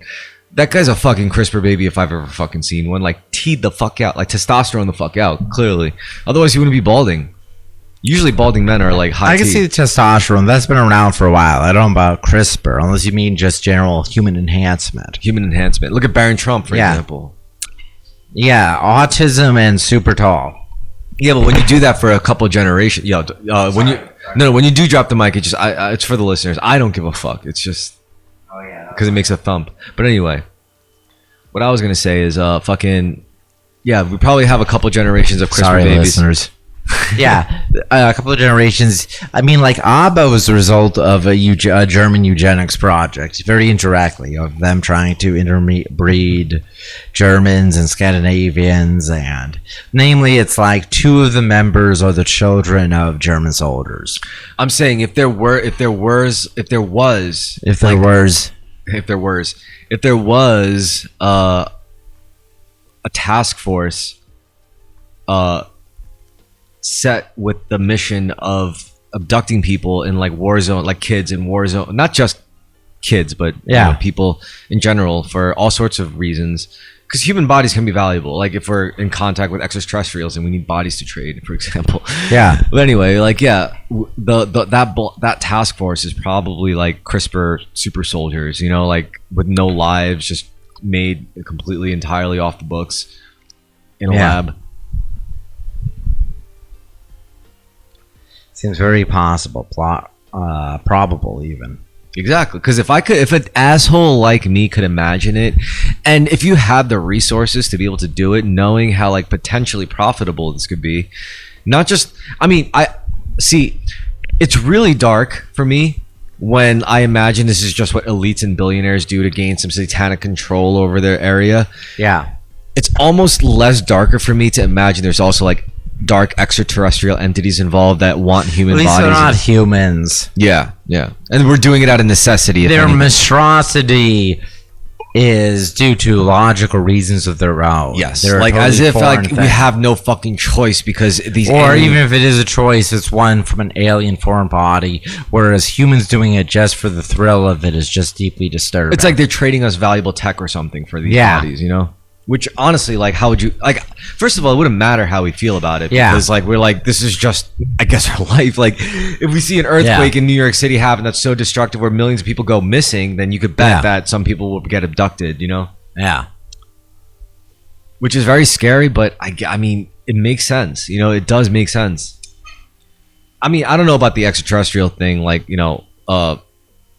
from like the first like primary sources level, like I haven't experienced it myself. It's just I haven't either. I'm agnostic and kind of indifferent on the matter. Yes, if anything, all my like most supernatural experience. It has nothing to do with like the paranormal, like aliens or whatever. For me, it was all inner, spiritual. Yeah, inner, it was all. It was. That's why I loved it. You know, it's like it was such a positive experience for me because, I mean, yes, the conspiracy theories activated like a bit of fear, like existential fear that I you know, I didn't feel that often, but the solution to that was so enriching in an internal level. I was like, this is great. You know, like, I'm almost glad like I got freaked out about something so bad to the point where it's like it pushed me to a state of like, okay, I get it now. You know, like I understand. It's fine. You know, like really, like whether they're aliens or demons, like it all goes back to the same source in the end. Which is why like religion was so powerful in the first place, because like no matter what atrocities you saw, it kind of no matter what you go through, it gives you a sense of peace knowing it all. A meaning, it all amounts to something, even if it's not true. The fact that when you live as if that's true, you get better outcomes in life should already tell you something. That's like does. That's like God winking at you. You know? Yeah. I mean, listen, like I don't like dogmatic shit. I don't like it when people tell me like, oh, this is the way to live virtuously, this is the way to do it, and this is the way to do that. I don't like that shit at all. I don't like that. I don't like being forced to do anything. But however, I did notice that like when you live in a way where you don't hate yourself, when you like live in a way that where you legitimately love yourself and not in like a toxic way, like good things start happening, you know? Yeah. I mean, someone asked me like how I felt about the concept of self-care, and I was like, I prefer the concept of self-alignment, you know, like mind, body, and soul. Like align yourself so those three aspects of self are not like at war with each other. Yeah. That's the most like... You have an inner tranquility and an inner organization. Yeah. And it also like, see, the hard part is like initially we were always like, make it so your mind and body are not at war with each other. That's dualistic. That's like, oh God, you know, like there's no way to like actually contend with that, because like what am I, my mind or my body? It's like whatever, and you're gonna maybe want to say your mind, sometimes your body, whatever. But then when you add your soul into the equation, it gives you a really solid upper perspective, higher perspective. You know, you're no longer just locked into your mind and body anymore. Suddenly you could view your mind and body from your soul's perspective, and that's very powerful. That's a whole nother dimension of yourself. Now, would you rather live with that third dimension of yourself, or would you rather live with just a dualistic mind and body dimension, you know, a framework? Yeah. No, it's a far richer experience. And that experience is legitimate because you know it's legitimate. Yeah. And how do we know? For example, like your physical body wants what it wants. Yeah. Which is very counterintuitive to your mind. We all know that. That's very easy to determine. Now, what isn't easy is to determine what isn't easy to determine is where your emotions come from. Right. Because your emotions are not physical. Your emotions are something like, you know, something invisible, something intangible, just like your thoughts. However, your emotions are not like your thoughts because they're not built off of rationale. They're not built off of reason. Emotions are irrational. Emotions are something else. Emotions are intuitive. They're subconscious. They're not conscious. They're not of the mind. They're of like the heart, the soul, the spirit, you know? So it's like when you're able to like view yourself in those three dimensions, suddenly it makes more sense. You get a clearer picture of yourself. If you just view yourself as a mind and body like tandem, that's fucked up. That's no way to live. Like you're gonna live a really shitty life like that. I could speak from experience. Yeah. Like fuck. I would always use my mind wants one thing and my body wants another thing. What do I do? What do I do? It's literally that problem. And it translates into so many other, well, it manifests into so many other fuck ups, you know? Fucking insane. It's heavy shit. And it's something as free as like self-perception, but it's so significant where it literally has like implications on your whole life. I don't know. I find that to be pretty significant. It is. Yeah, and I don't know. It's funny for me because no one told me to do this. Like no one told me to like, oh, find God. No one told me to find your inner spirit. But it just kind of happened, and like it just happened in a very like a sequential way, you know? This plus this plus this is like, oh shit. And it wasn't just like a sequence of thoughts or a sequence of emotions or a sequence of actions. It was like a pattern. It was just a pattern that I just stumbled into, and it's like once I stuck to that pattern, it's like it led me to its location. Yeah. It's frequency. It is. Once again, we're coming back around to frequency, to pattern, imagine to rhythm. Imagine your state of consciousness as like a radio, you know? A receiver. Yes. And you're receiving things from the universe. And the only way to alter your states of consciousness is to change your patterns of thought, your patterns of feelings, and your patterns of actions. Yeah. And you can't change all three at once. Obviously, you got to do one at a time. So you first, like, that's up to you to do. You know, sometimes I think the best thing to do is change your patterns of actions first. But I don't know, that different people are different. Like they could all work. You know, like first you might, because you got to do all three. You got to change your physical habits. You got to change your beliefs about yourself and others, and you have to like change the way you treat your emotions. Yeah. Change your mental patterns. Change everything. Yep. And you can. What is beautiful is that we as humans have the ability to do that, and that's something that we shouldn't take for granted. I don't like it when people take that for granted. And you know, it's not even about like personal gain anymore. Now it's like, just if you do that for yourself, it kind of rubs off on other people. Yeah. But it's like, it's gonna be like a messy process though. If you, to like it can't, like the whole world can't be like that overnight. It has to like I said, it's gonna be like a split. Some people are just gonna completely reject that frequency. They're gonna be like, no, I want to stay in my feelings of lack, and feelings of like fear and scarcity. Yeah. Because a lot of people gain power from scarcity, and there's people who gain from abundance. You know, and I mean, we know materially which side is like in control, but maybe like the threads of that control are like snapping.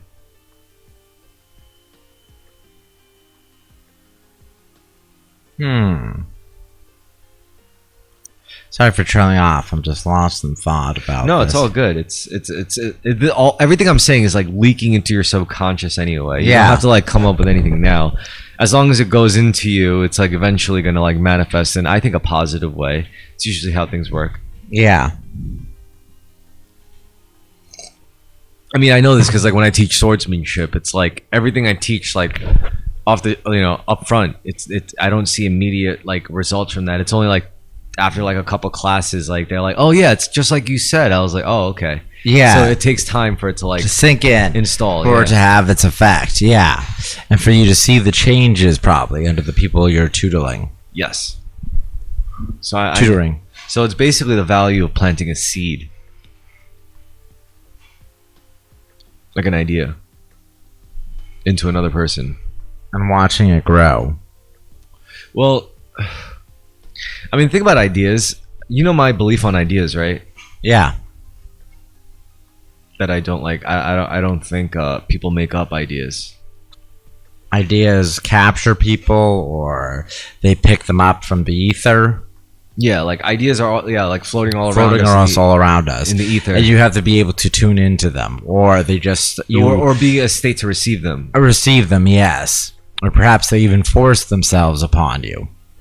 Oh yeah, like that's a you possession. Get thought raped by an idea. When they say like demon or spiritual possession, that's that, you know, where you get. I think it is, yeah. Because you make yourself open to that state. Yeah, I mean, the thing is, like, it's so easy to deny the existence of such things and say it's all like psychosomatic. Is that the word for it? Yeah, psychosomatic is when a disease like is purely like demonic possession. a disease is purely due to a mental state or because the person believes they have it. Well, would you consider demonic possession a disease? Yeah, it feels like that. Demonic possession does feel like that. So there would be a claim that it's disease being microbial life forms. Perhaps demonic possession is like a mimetic life form or spiritual life form.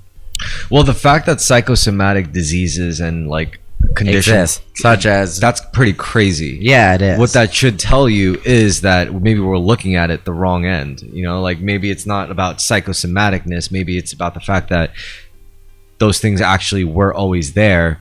It's just we have the ability. It was waiting for the right vessel. Yes, we have the ability to become a vessel for these things if we're not careful. And we're not just talking about like something as intangible as possession, but what about like the flu or an infection? Like we have to put ourselves in a state to be able to receive such an infection or disease or cancer or heart attacks. Interesting. I mean, it's like it doesn't prove or disprove the existence of something that wasn't already there. You know, it's just reframing it and looking at it differently through a different lens.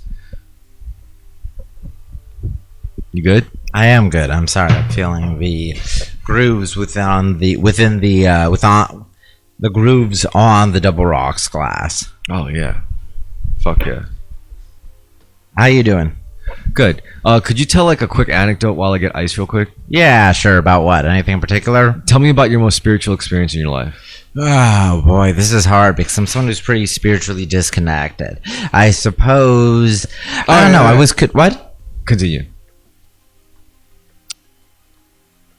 I don't have anything grander or anything that fits into a fun. No, it could be anecdote. as simple as like you saw a ladybug and somehow made you connected with the universe. There's various times when I've been out in nature where I felt that. Other times when I've been with a girl, perhaps in church. Though oftentimes I felt like I was going through the routines, even though I enjoyed it. What was the moment in your life where you felt the most gratitude in a single moment?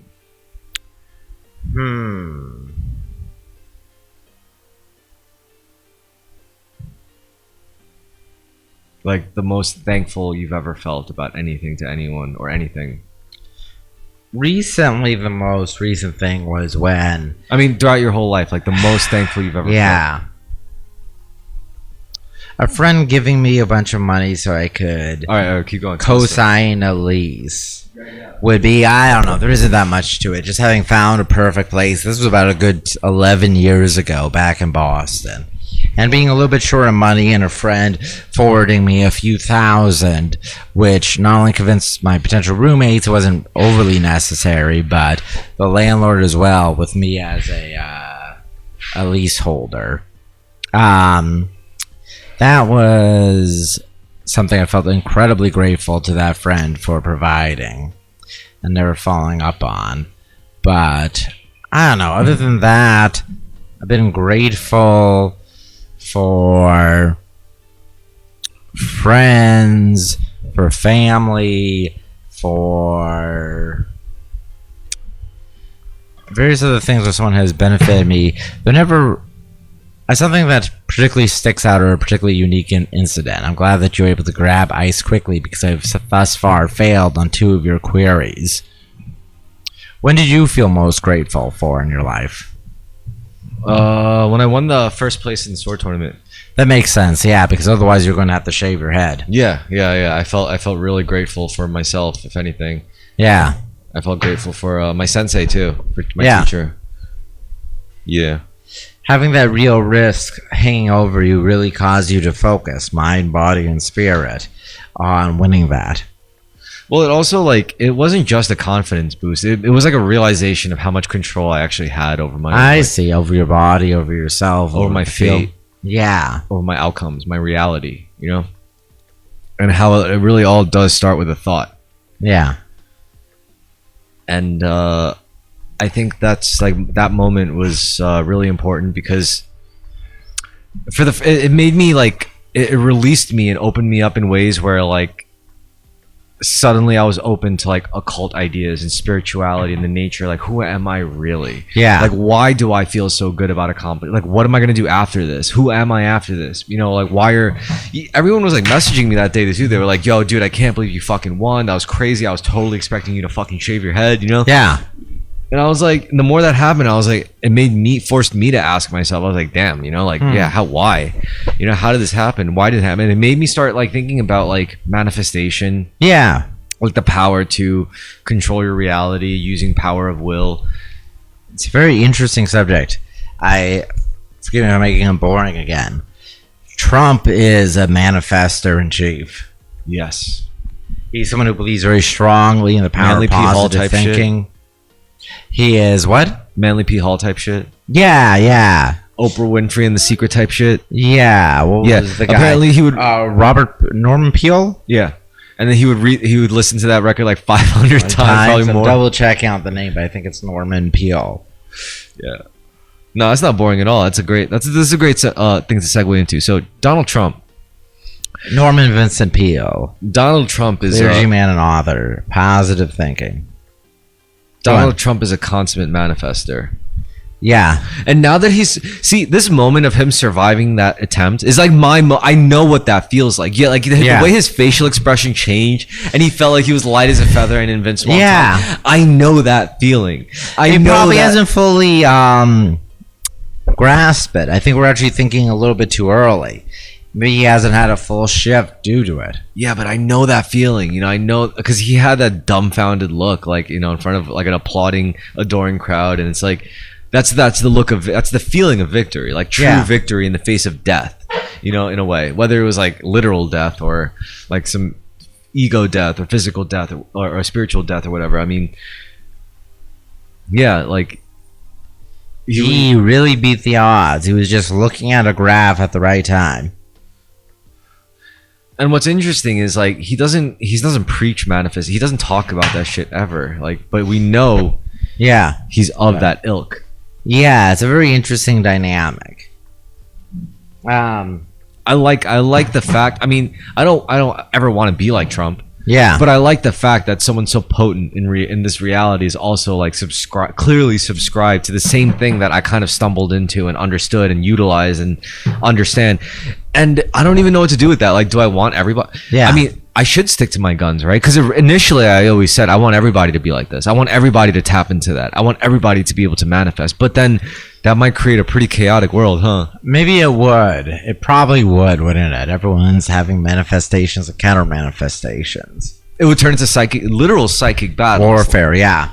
Holy shit. Veterans of the psychic war. I mean, it would become like a magical world at that point. It would, wouldn't it? Yeah, because People are constantly having their Harry Potter ass duels all over the place. If everyone's, because we know, all right, let's assume as a hypothesis or a hypothetical experiment, let's assume, take manifestation as a fact, right? You know, the technique and the art of it, which is like, if everything starts with a thought, you think your way and being able to like put yourself in the right frequency to make that manifestation a reality by channeling it and all that shit. Yeah. If everyone took that as fact and this was standardized, like kids learning this in school, what would the world look like? Ooh, people would probably be happier overall, but it'd be more chaotic. I think like a country would nuke another country, like, oops, sorry, we were just kidding. We just manifested it. Yeah. I tell you about the time a woman says she manifested me. I met her at a bar. It was a very odd thing to hear someone else say. Though I understood what she was getting at. How did you feel about that? Being a product of another person's manifestation? A little bit uncomfortable. Yeah, because it feels like you're not in control of your own destiny. Yeah, it felt like I was being instrumentalized. But it's okay. Because I say the same thing. And this is why I say it's like, I would never say I manifested a person. All I would say is like, I may put myself into a frequency that was able to share a fate or destiny with another person. Yeah. Because if I was in a different frequency, I would go down a different timeline. I'm more of in the quantum school of it, you know, where it's like there's different timelines. That makes a lot more sense. It seems more rational. Because like she believes she's like a puppet master. Yeah. She said, we started talking and she said, I have something to show you. And she rifled through her purse and pulled out a notebook. And there was a bunch of chibi-like illustrations of a guy looking like a caricature of me with big round glasses and a handlebar mustache. Even if she was right, which in a way, like, maybe she could have been, you know? Because, for example, if she never manifested that, but also walked past the guy with a... Yeah, she would have said the same thing, yeah. Well, or maybe she wouldn't have noticed you at all, and you might as well have been invisible to her, and she would have been invisible to you. But manifesting is literally a state of awareness, consciousness. You know, it's like you're being... Manifesting is just being aware of the thing that was always there, but now it's there for you because you wanted it, and you manifested it, and you believe you could have it, and you put yourself in a state to receive it. Yeah. So all that shit, so when you fucking do put yourself in that state, and then manifest it, and it's such a primitive form of doing it. Like, I'm gonna try to get me this specific type of guy, and it's like, and you know, like, you could say, New York's one way to look at it is New York is so densely populated with so many different kinds of people. New York City is so heavy with mana and so heavy. New York City this is like how our mayor Eric Adams talks about how there's crystals underneath New York City that are vibrating on the right frequency. It's like you can't call it a metaphor because it can still apply because it's metaphysical in nature, but it's hooky, but it's still can be considered real. It's just a matter of how you choose to look at it. And Yes. So manifesting. Yeah, I don't like it. I don't like the way of looking at it where it's like, oh, I want this for myself. Like that's kind of Yeah. childish way of manifesting. It was. But what I do like is like where you look at it where it's like I want this reality, so I'm going to put myself in a state where like who if I like I would imagine Yeah. myself with a guy that I want. It's like who am I? Like how would I act? How would I think? How would I feel as that person who's with the person I want to be? And then I just start acting and feeling and thinking like that person. Right. And lo and behold, it starts happening because you were fucking that person, you know? Yeah. So, I mean, you have to be like really committed to it though. It's not as easy as just, oh, I'm going to imagine it and it'll work. No, this is Yeah. clearly like this is an art form. Like you have to commit energy to this. You have to commit routine to this. You have to commit reprogramming to this because that's what this is. It's reprogramming your body, mind, Yeah. and your soul to fit a different narrative. That's what they mean by jumping timelines. Yes. I mean, this is what you know. What let's get into a new topic: long-term planning and why are some people really Terrible bad at it? Yeah, Yes. and I think it's because they're afraid of dying. Ooh, go on. So a person who's afraid of long-term planning is afraid of dying because the thought of dying is horrible to anyone who never got to experience self-actualization. Yeah. You know, like your special little fantasy that made the suffering of life worth it and meaningful. Yeah. Like your special romance, your journey, your dream, your moment to shine, all that shit. If you never got that, you're gonna be scared to fucking death of dying. So you're not. And the thing about making long-term plans is a certain future inevitably leads to a certain death for you. Yes, that's true. Ultimately, long-term planning means also planning for your death. Yeah. Now, what it all means is that in a way you can't relate to your future self. Like maybe you're scared to, maybe you're lazy and you don't want to commit to the work of like committing, like of creating a relationship with your future self. You want to commit to the responsibility to your future self. Exactly. You're constantly putting burdens on your future self. Yeah. Before you know it, you're on like a downward spiral and you run out of all time and you're dead. That's not how you live your life. You have to like open up that relationship. You have to clean your relationship first and foremost with your future self. And once you make contact with your future self and hold hands with that person, instantly you're going to know what to do with your life. You're going to know exactly the decisions you're to make. You're going to know exactly who you're supposed to be hanging out with and who to avoid. You're going to know exactly who to talk to and where to go. That's why this is so powerful, and which is why partially it's so terrifying to do. So I don't condemn people who's afraid of like having a relationship, relating to their future selves, because it's a huge commitment. It's like getting married in a way. Yeah. But it's a beautiful thing. Like once you commit to it, once you do make the decision, and in a way, like everyone's gonna do it eventually. They have to, otherwise they're gonna be miserable. Yeah, we all get older. Death comes for us all. Yeah. So long-term planning. And you, once again, much like as you said before, being too open with your life means you don't utilize it enough. Being more aware of that probably makes you more likely to take advantage of your youth when you have it, as opposed to squandering it. Exactly. Which is why, like, you know, I talk about it so much, like a broken fucking record, because, I mean, at least I know this much. Like, Yes. I'm still doing what I want to do. You know, I'm still making my music, doing my podcast, doing my martial arts, and trying to like bike more and learn more bike tricks, and basically hanging out with people, spending time with people I want to spend time with, and doing the stuff I want to do with my life. Because, I mean, what am I going to do? Like, constantly live for tomorrow? It's like, can't do that. Yeah. Yeah. Live for the much future tomorrow, not. And I'm not making stupid decisions. Tomorrow. You know, like I'm not smoking crack. Yeah. I'm not like doing heroin. Like I'm fine. I'm not homeless. I'm all right. Yeah. And yeah. So generally speaking, I just think alignment is key. You know? Body, soul, and mind. Yes. So they're not at war with each other. How are you feeling?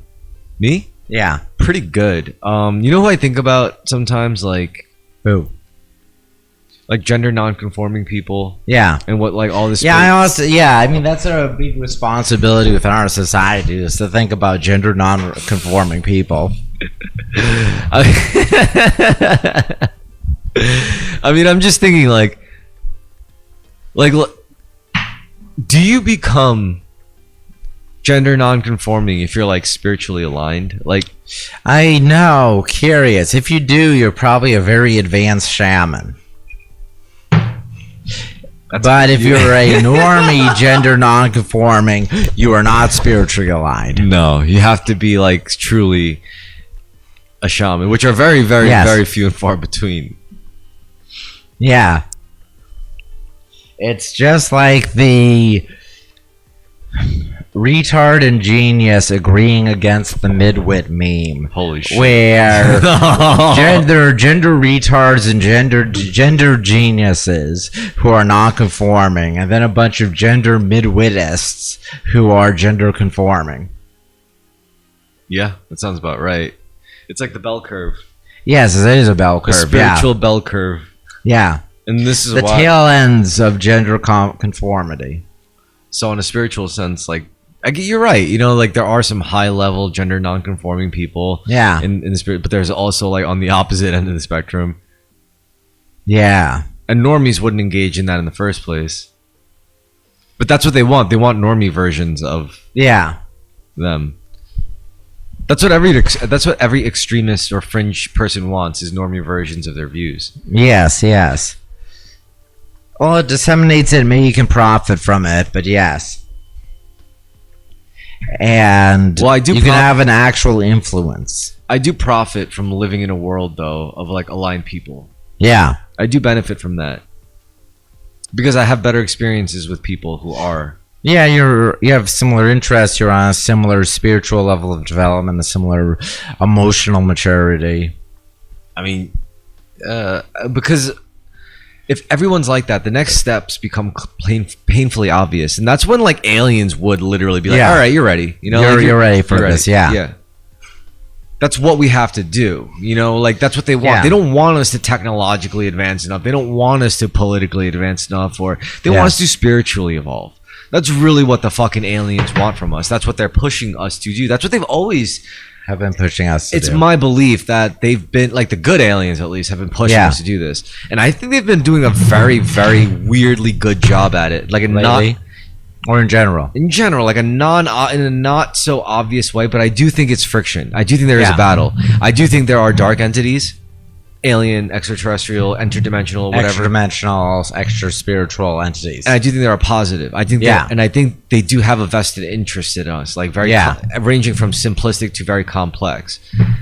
And yeah, I do think like there is friction, and I do think it's like for a while I do think dark forces were winning. You know, Yeah. But we're on a good vibes timeline for the time being. for the time being, because I don't know. I mean, it's just like. Don't get me wrong, atrocities still happen, but we're Yeah. so painfully aware of them now. Yeah. I think that's a good thing. You know, like that's a good sign. The fact that we're so aware of it, where it's pushing us to extreme levels of cynicism or despair. That's good. That means it's pretty much growing pains, right? It's like a form of evolution. It's cocooning. It's a painful process. Yeah. And to evolve. And this is what I've always been about. Like people always said like, yo, you always spread the pain online, and I'm like, yeah, but You bring the pain. it's good in the long run, you know, like because I always like to remind people of shit like the cartoonish levels of violence that cartels instill. Yeah. And like I like to remind people that shit like that happens in this world, because I see too many people complain about like, oh, you know, like no one's respecting my feelings or my trauma, and I'm Yeah. like, dude, like, bro, like Well, that's life. my BPD. I'm like, Yeah. dude. Oh, my BPD. It's just my ADHD. Oh, People have a real inclination for blaming, myself included, abdicating responsibility due to a mental diagnosis, yeah. a psychological diagnosis. I mean, shit. Like, Dionysus. what I do know is that to really succeed in life, you do kind of need to tap into schizophrenia a little bit. Yeah. It There's helps. some overlap between schizophrenia and creativity. Like some strong. mystical. Yeah, and mysticism too. Yeah. Yeah. And spiritual experiences. I think schizophrenia is bad when your mind and body are in a bad state. Yeah. You're like, You could just cut that clip and say, I think schizophrenia is bad.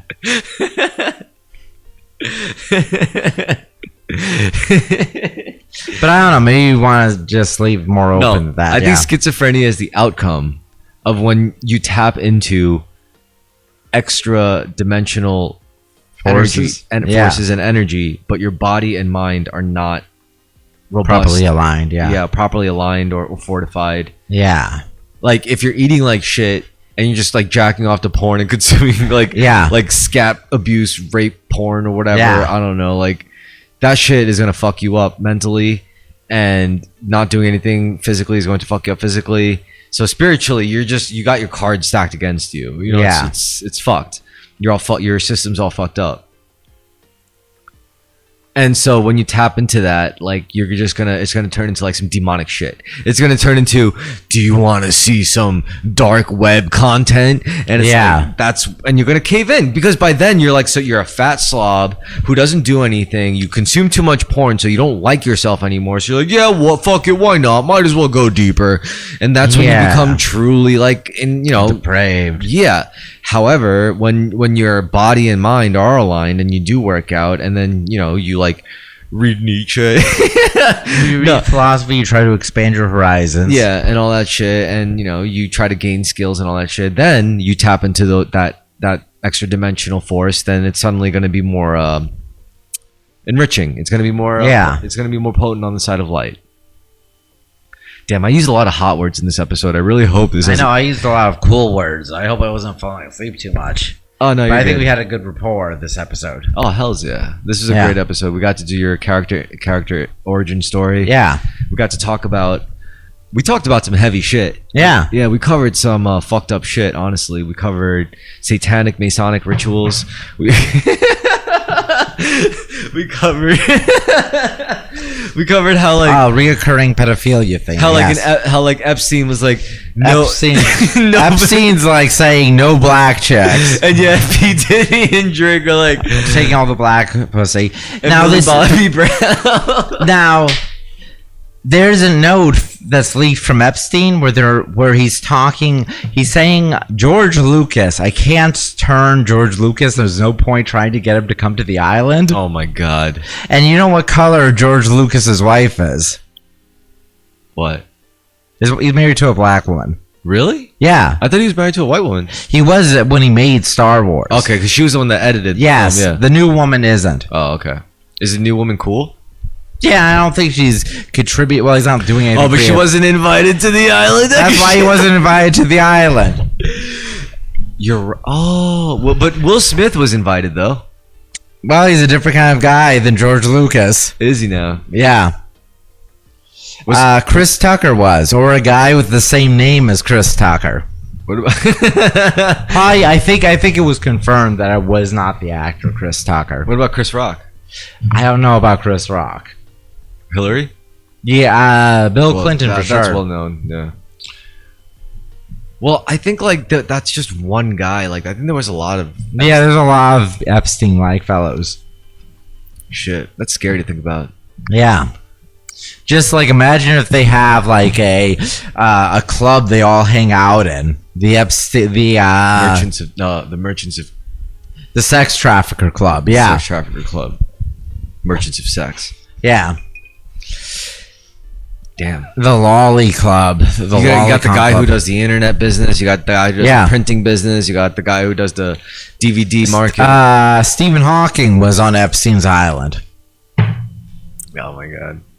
That's like low hanging fruit. I'm not even gonna make fun of that. However, I will say, I mean, some of the most intelligent minds also were like recorded to have been on that island. Yes. Such as Stephen Hawking, Steven Pinker, Donald J. Trump, the flight logs. But yes. It was a blackmail farm. Yeah, it was a blackmail farm for probably Mossad and or CIA. Masonic. Yeah, that too. But the thing is, like, I mean, there's a real Israel I don't want to call connection. it. I can't call it Masonic, and I can't call it strictly Israel, and I can't call it strictly you could Hollywood. just call it Jewish. No, I can't strictly call Yeah, it I know either. you can't just I call can't it that strictly call it either. military because the military Yeah. also engage like the highest levels of occult military, like conspiracies. It's a also. larger organization. Yeah. So what I'm getting is that this is, regardless of the idea conspiracy behind a black organize like a cabal like that's transcontinental and truly, Yeah. truly deep state. Besides that, what I can identify as a pattern, this blackmail technique of like gaining actual Yeah. control as in the elite stratospheres of like influence in society. It is a particular technique, a particular method, and particular kinds of people. But the technique is so ritualistic in fashion and damn near biblical in theme. Like they make you engage in all the sins. And it's like this. Yeah. And then the final final heinous act is of course anal. heinous anal. Yes. Yeah. The final act, which is, as we could assume, the Pride. no. Well, it's not like lust is particularly seen as worse than others. It's just that pedophilia has a particular disgust reaction for us. Yes. Because it is no. Because there's something about. I mean, look, I don't know how true all this is, but there's something about like the dark energy harvested from a child's torment and pain. Yeah. Compared to because no matter what, a child's pure torment and pain is going to be more potent than an adult's, because no matter what adult or teenager or even an adolescent, on a certain level there's always a capacity for them to feel like they deserve it. So it's going to be dampened levels of like turmoil and terror. There's always going to be that Aztec sacrifice using toddlers or whatever. Yeah, it's where their tears revitalize the world. The reason why the younger they are, it's because the less cope they have. The more cope they have, the more greater psychic energy. The more corrupted the sacrifice. The blood virgins you're harvesting. Jesus Christ, it's dark shit, but it kind of makes like logical sense in a satanic way. In a satanic context, like how realistically, if you were to gain power from dark, heinous, evil acts, this is how you do it. You do it to gain control, and you want to gain control over the most powerful people. And this is also a good way to lock people in to like guarantees of like, you fuck me, I'll fuck you kind of thing, Scary shit, honestly. I mean, it's scary because it's hard. It's like once the cat's out the bag in your brain, you're like, it's hard to imagine powerful figures not doing this. It's hard to imagine them not engaging in this kind of form of like self-sustained control, Yeah. It's wicked and twisted, but it is. But it has a cruel and there's so many things happening in the world that kind of like reinforce that. Yeah. Also, I have this one friend on the internet. I won't name him, but he had like he even hates that he thought of it because like it's a very dark thought, but he was like, one of the reasons why like people would so many parents would overlook the whole like initiative of introducing like the idea of like intersex narratives and gender nonconforming narratives into like school curriculums and like educational paradigms. The reason why so many parents would be down with it is because like imagine like as like parents who engage in like some form of child abuse. Yeah. And wouldn't that be like a layer of plausible like deniability? Yeah, when you push your child to be trans that you've like done stuff to, and it's like that way you could keep them away from like therapists and psychologists, because you'd always have this narrative like, oh, what, I'm gonna trust this fucking like conventional mental health well, I feel like a lot of people who have trans kids probably do take them to therapists, but yes. I mean, so you disagree like that's a possibility? Or I don't think it's necessarily hiding it, because I feel like a lot of people who are supportive of their trans children are probably supportive of them going to a therapist. They probably aren't. Are averse. They? Yeah. Are they? I think they would be. I don't know. It'd be worth checking out in detail, but because I want to see the therapists that are like encouraging transitions. I mean, I'm not going to say they're wrong. Trust me, I'm not saying I do know that a lot of people who are trans are because in I think therapy. if I was a good therapist, I would think, how can I not encourage it, but at the same time, like not encourage it or encourage it? You know, like how do I do neither? Like how do I I just feel like a lot of people who are trans do have therapists, which makes me feel like, well, maybe it just speaks to them, not to their parents, but it speaks. I feel like there isn't an aversion associated with therapy. And I mean, trans. he even said, he's like, see, I don't want to think this is a possibility, but I can't think of any other reason why so many people with kids will be down with this idea of allowing this like idea of you could transition when you're 10 years old or 9 years old or whatever. Like why would you think that's a good idea? What kind of rational? Well, you want to use your kid as a social status symbol. It's not worth it though. Castrating your because children. you'll still feel the blowback for it, and you know that. Like even a social climbing parent would still understand they would get blowback for allowing their children through that process. Well, if their live parents and all their friends approve of it, and people who they see as their cultural enemies disapprove of it. So you're saying it's like it just becomes like layered vindictive convictions? I don't know, vindictive. They probably very genuinely believe and care about it. Maybe it. I don't know. I feel like they're probably somewhat excited about it. I don't think so, because it's a burden. You know, it's a burden. Yeah. Because it is more of a thing to deal with, you know, than if they didn't feel that way, right? Yeah. So I don't know. I guess they can brag about it. I just don't want to. You're right. I want to believe what you're saying. I have to be like, I have to kind of be a little. I give it some respect to just be semi-rigorous about it, I guess. Yeah. Because like, you know, the way my friend put it, he Charlize Theron transing her black adopted children. Or Elon Musk like crying on the internet to Jordan Peterson about how he lost his son. How he lost his son to being trans? Yeah. Oh shit. MTF. I say this, look, if you have like 16 fucking kids, you gotta expect at least a couple of them to just do what you would rather than not. You know, like, you know. And for Elon Musk, that's transing out. But yeah, I mean, he has a lot of kids. He's definitely not around for them or for many of them all the time. How many kids does this guy have? Like 16 something kids. Really? Like he really had? That was just an arbitrary number. Maybe it's like 13. Let me see. So he has more than 10? Yeah, he does. That's fucking insane. Yeah, man. he has a black number of kids. Dude, nobody... I mean, he truly is African, yeah. Nobody needs that many kids, okay? Shame on you. Shame on you if you have... He's not really around for a lot of them. South African businessman, let's see. Shame on you if you have more than like 10 kids.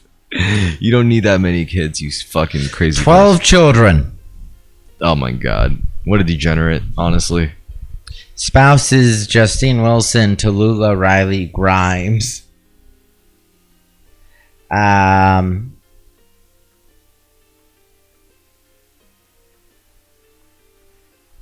Yeah. Yeah, so he has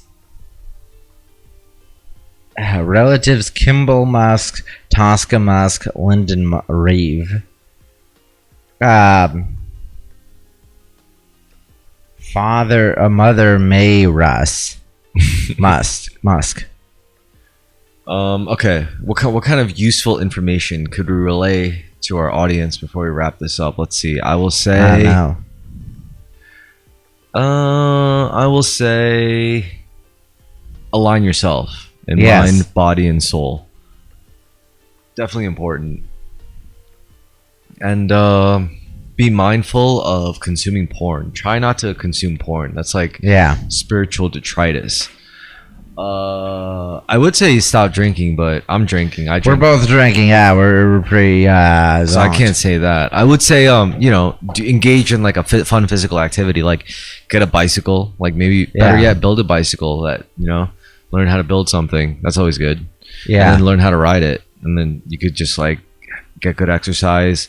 Be like a fucking little hipster with your camera, and then you can ride around to scenic places in a city like New York. Take some pictures. Yes.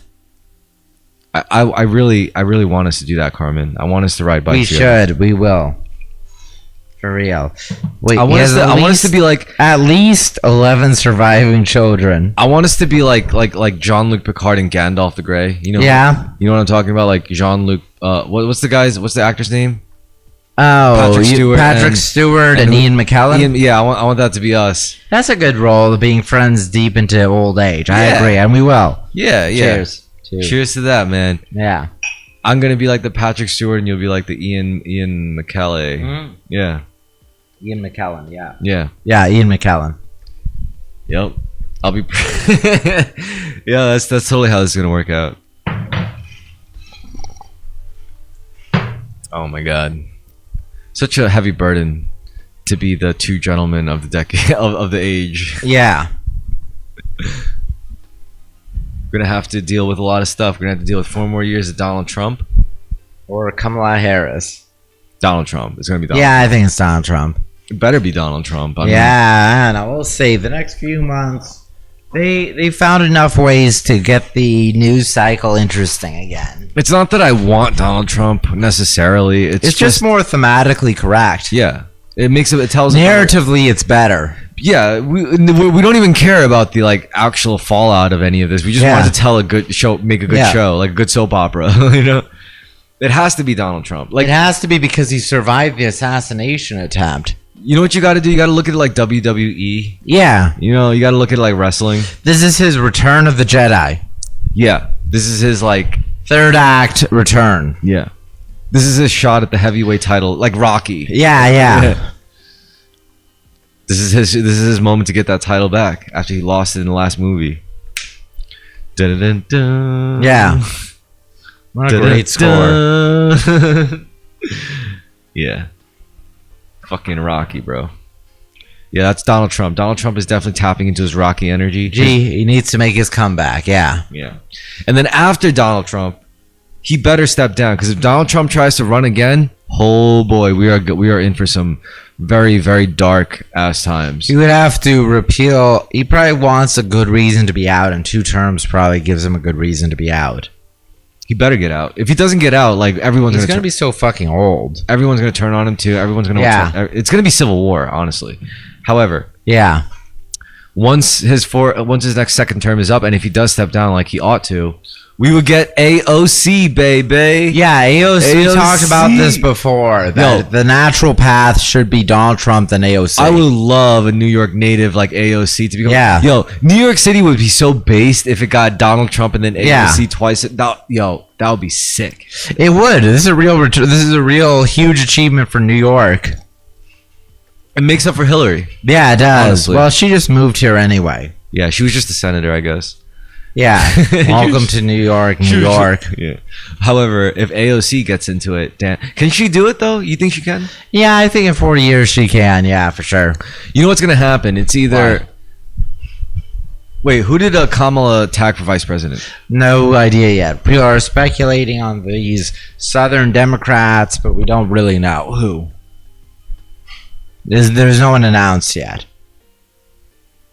Because at the very least, if assuming Trump wins, then after that, if AOC doesn't get the bid for president, AOC is not in the running for VP as far as I can tell. Really? She's probably going to avoid it. Not now. I'm not saying now. I'm saying after this one, after this election, after Trump supposedly wins, does his 4 years, right? Yeah. And even if AOC doesn't get the presidency for that, she could still get vice presidency, and Kamala could still probably run again. Maybe she would be. She have the option of a second term. That's correct, but I think AOC would reject a VP slot. You think so? She would go for the presidency or nothing like? Yeah, because I think she wouldn't want to be weighed down by the loss. If she did lose the presidency bid for the Democratic Party, she could still be the. No, VP. I mean if AOC lost on a ticket with Kamala, that would be bad for her. I think she'd rather wait 4 years. Oh, so it would be after. Yeah. Trump, yeah. So she is too young to run for president right now. What about the next 4 years? 4 years from now, she'll be old enough to run for president. Really? Yes, you have to be 35. Imagine a 35-year-old president. Yeah. How old would she be after that? At that time? She is my age. She would be 38. In 4 years? Yeah. Holy shit. Yeah. So if AOC was a 38-year-old president, that would be like. Imagine if we just get nuked at like that right Yeah. after we just get nuked by Thanks, everyone. ladies. It's like it's like, oh look, it's a country run by Yeah. girls. And Donald Trump sitting in Saudi Arabia sipping tea with some oil sheet. Like, I told them. Sipping Diet Coke. Sipping Diet Coke, you're right. And you and I will be at the Antarctica moon base getting anal probe Getting rilled up, yeah. before we're shot into the moon base. Yeah. Anyway, And then we're gonna be podcasters on the moon Podcast was on the Moon would For be the- a good name. for the moon slaves. Or a good, yeah. Anyway, man. Yeah, we could tie it up. Let's see. Yeah. If you like what you saw, like, comment, and subscribe. I should start saying that more often. That's true. Getting into the YouTube mentality. If someone's half through the Also, whole way. like, yeah, help us get it up so I could start paying Carmen so he could become a regular guest, and we could have one regular guest, two regular guests. Yeah. One regular guest means I could have like 3 people more often. That would be nice. That'd be cool. Hells yeah. Anyway, All right, man. good night, Good night. folks.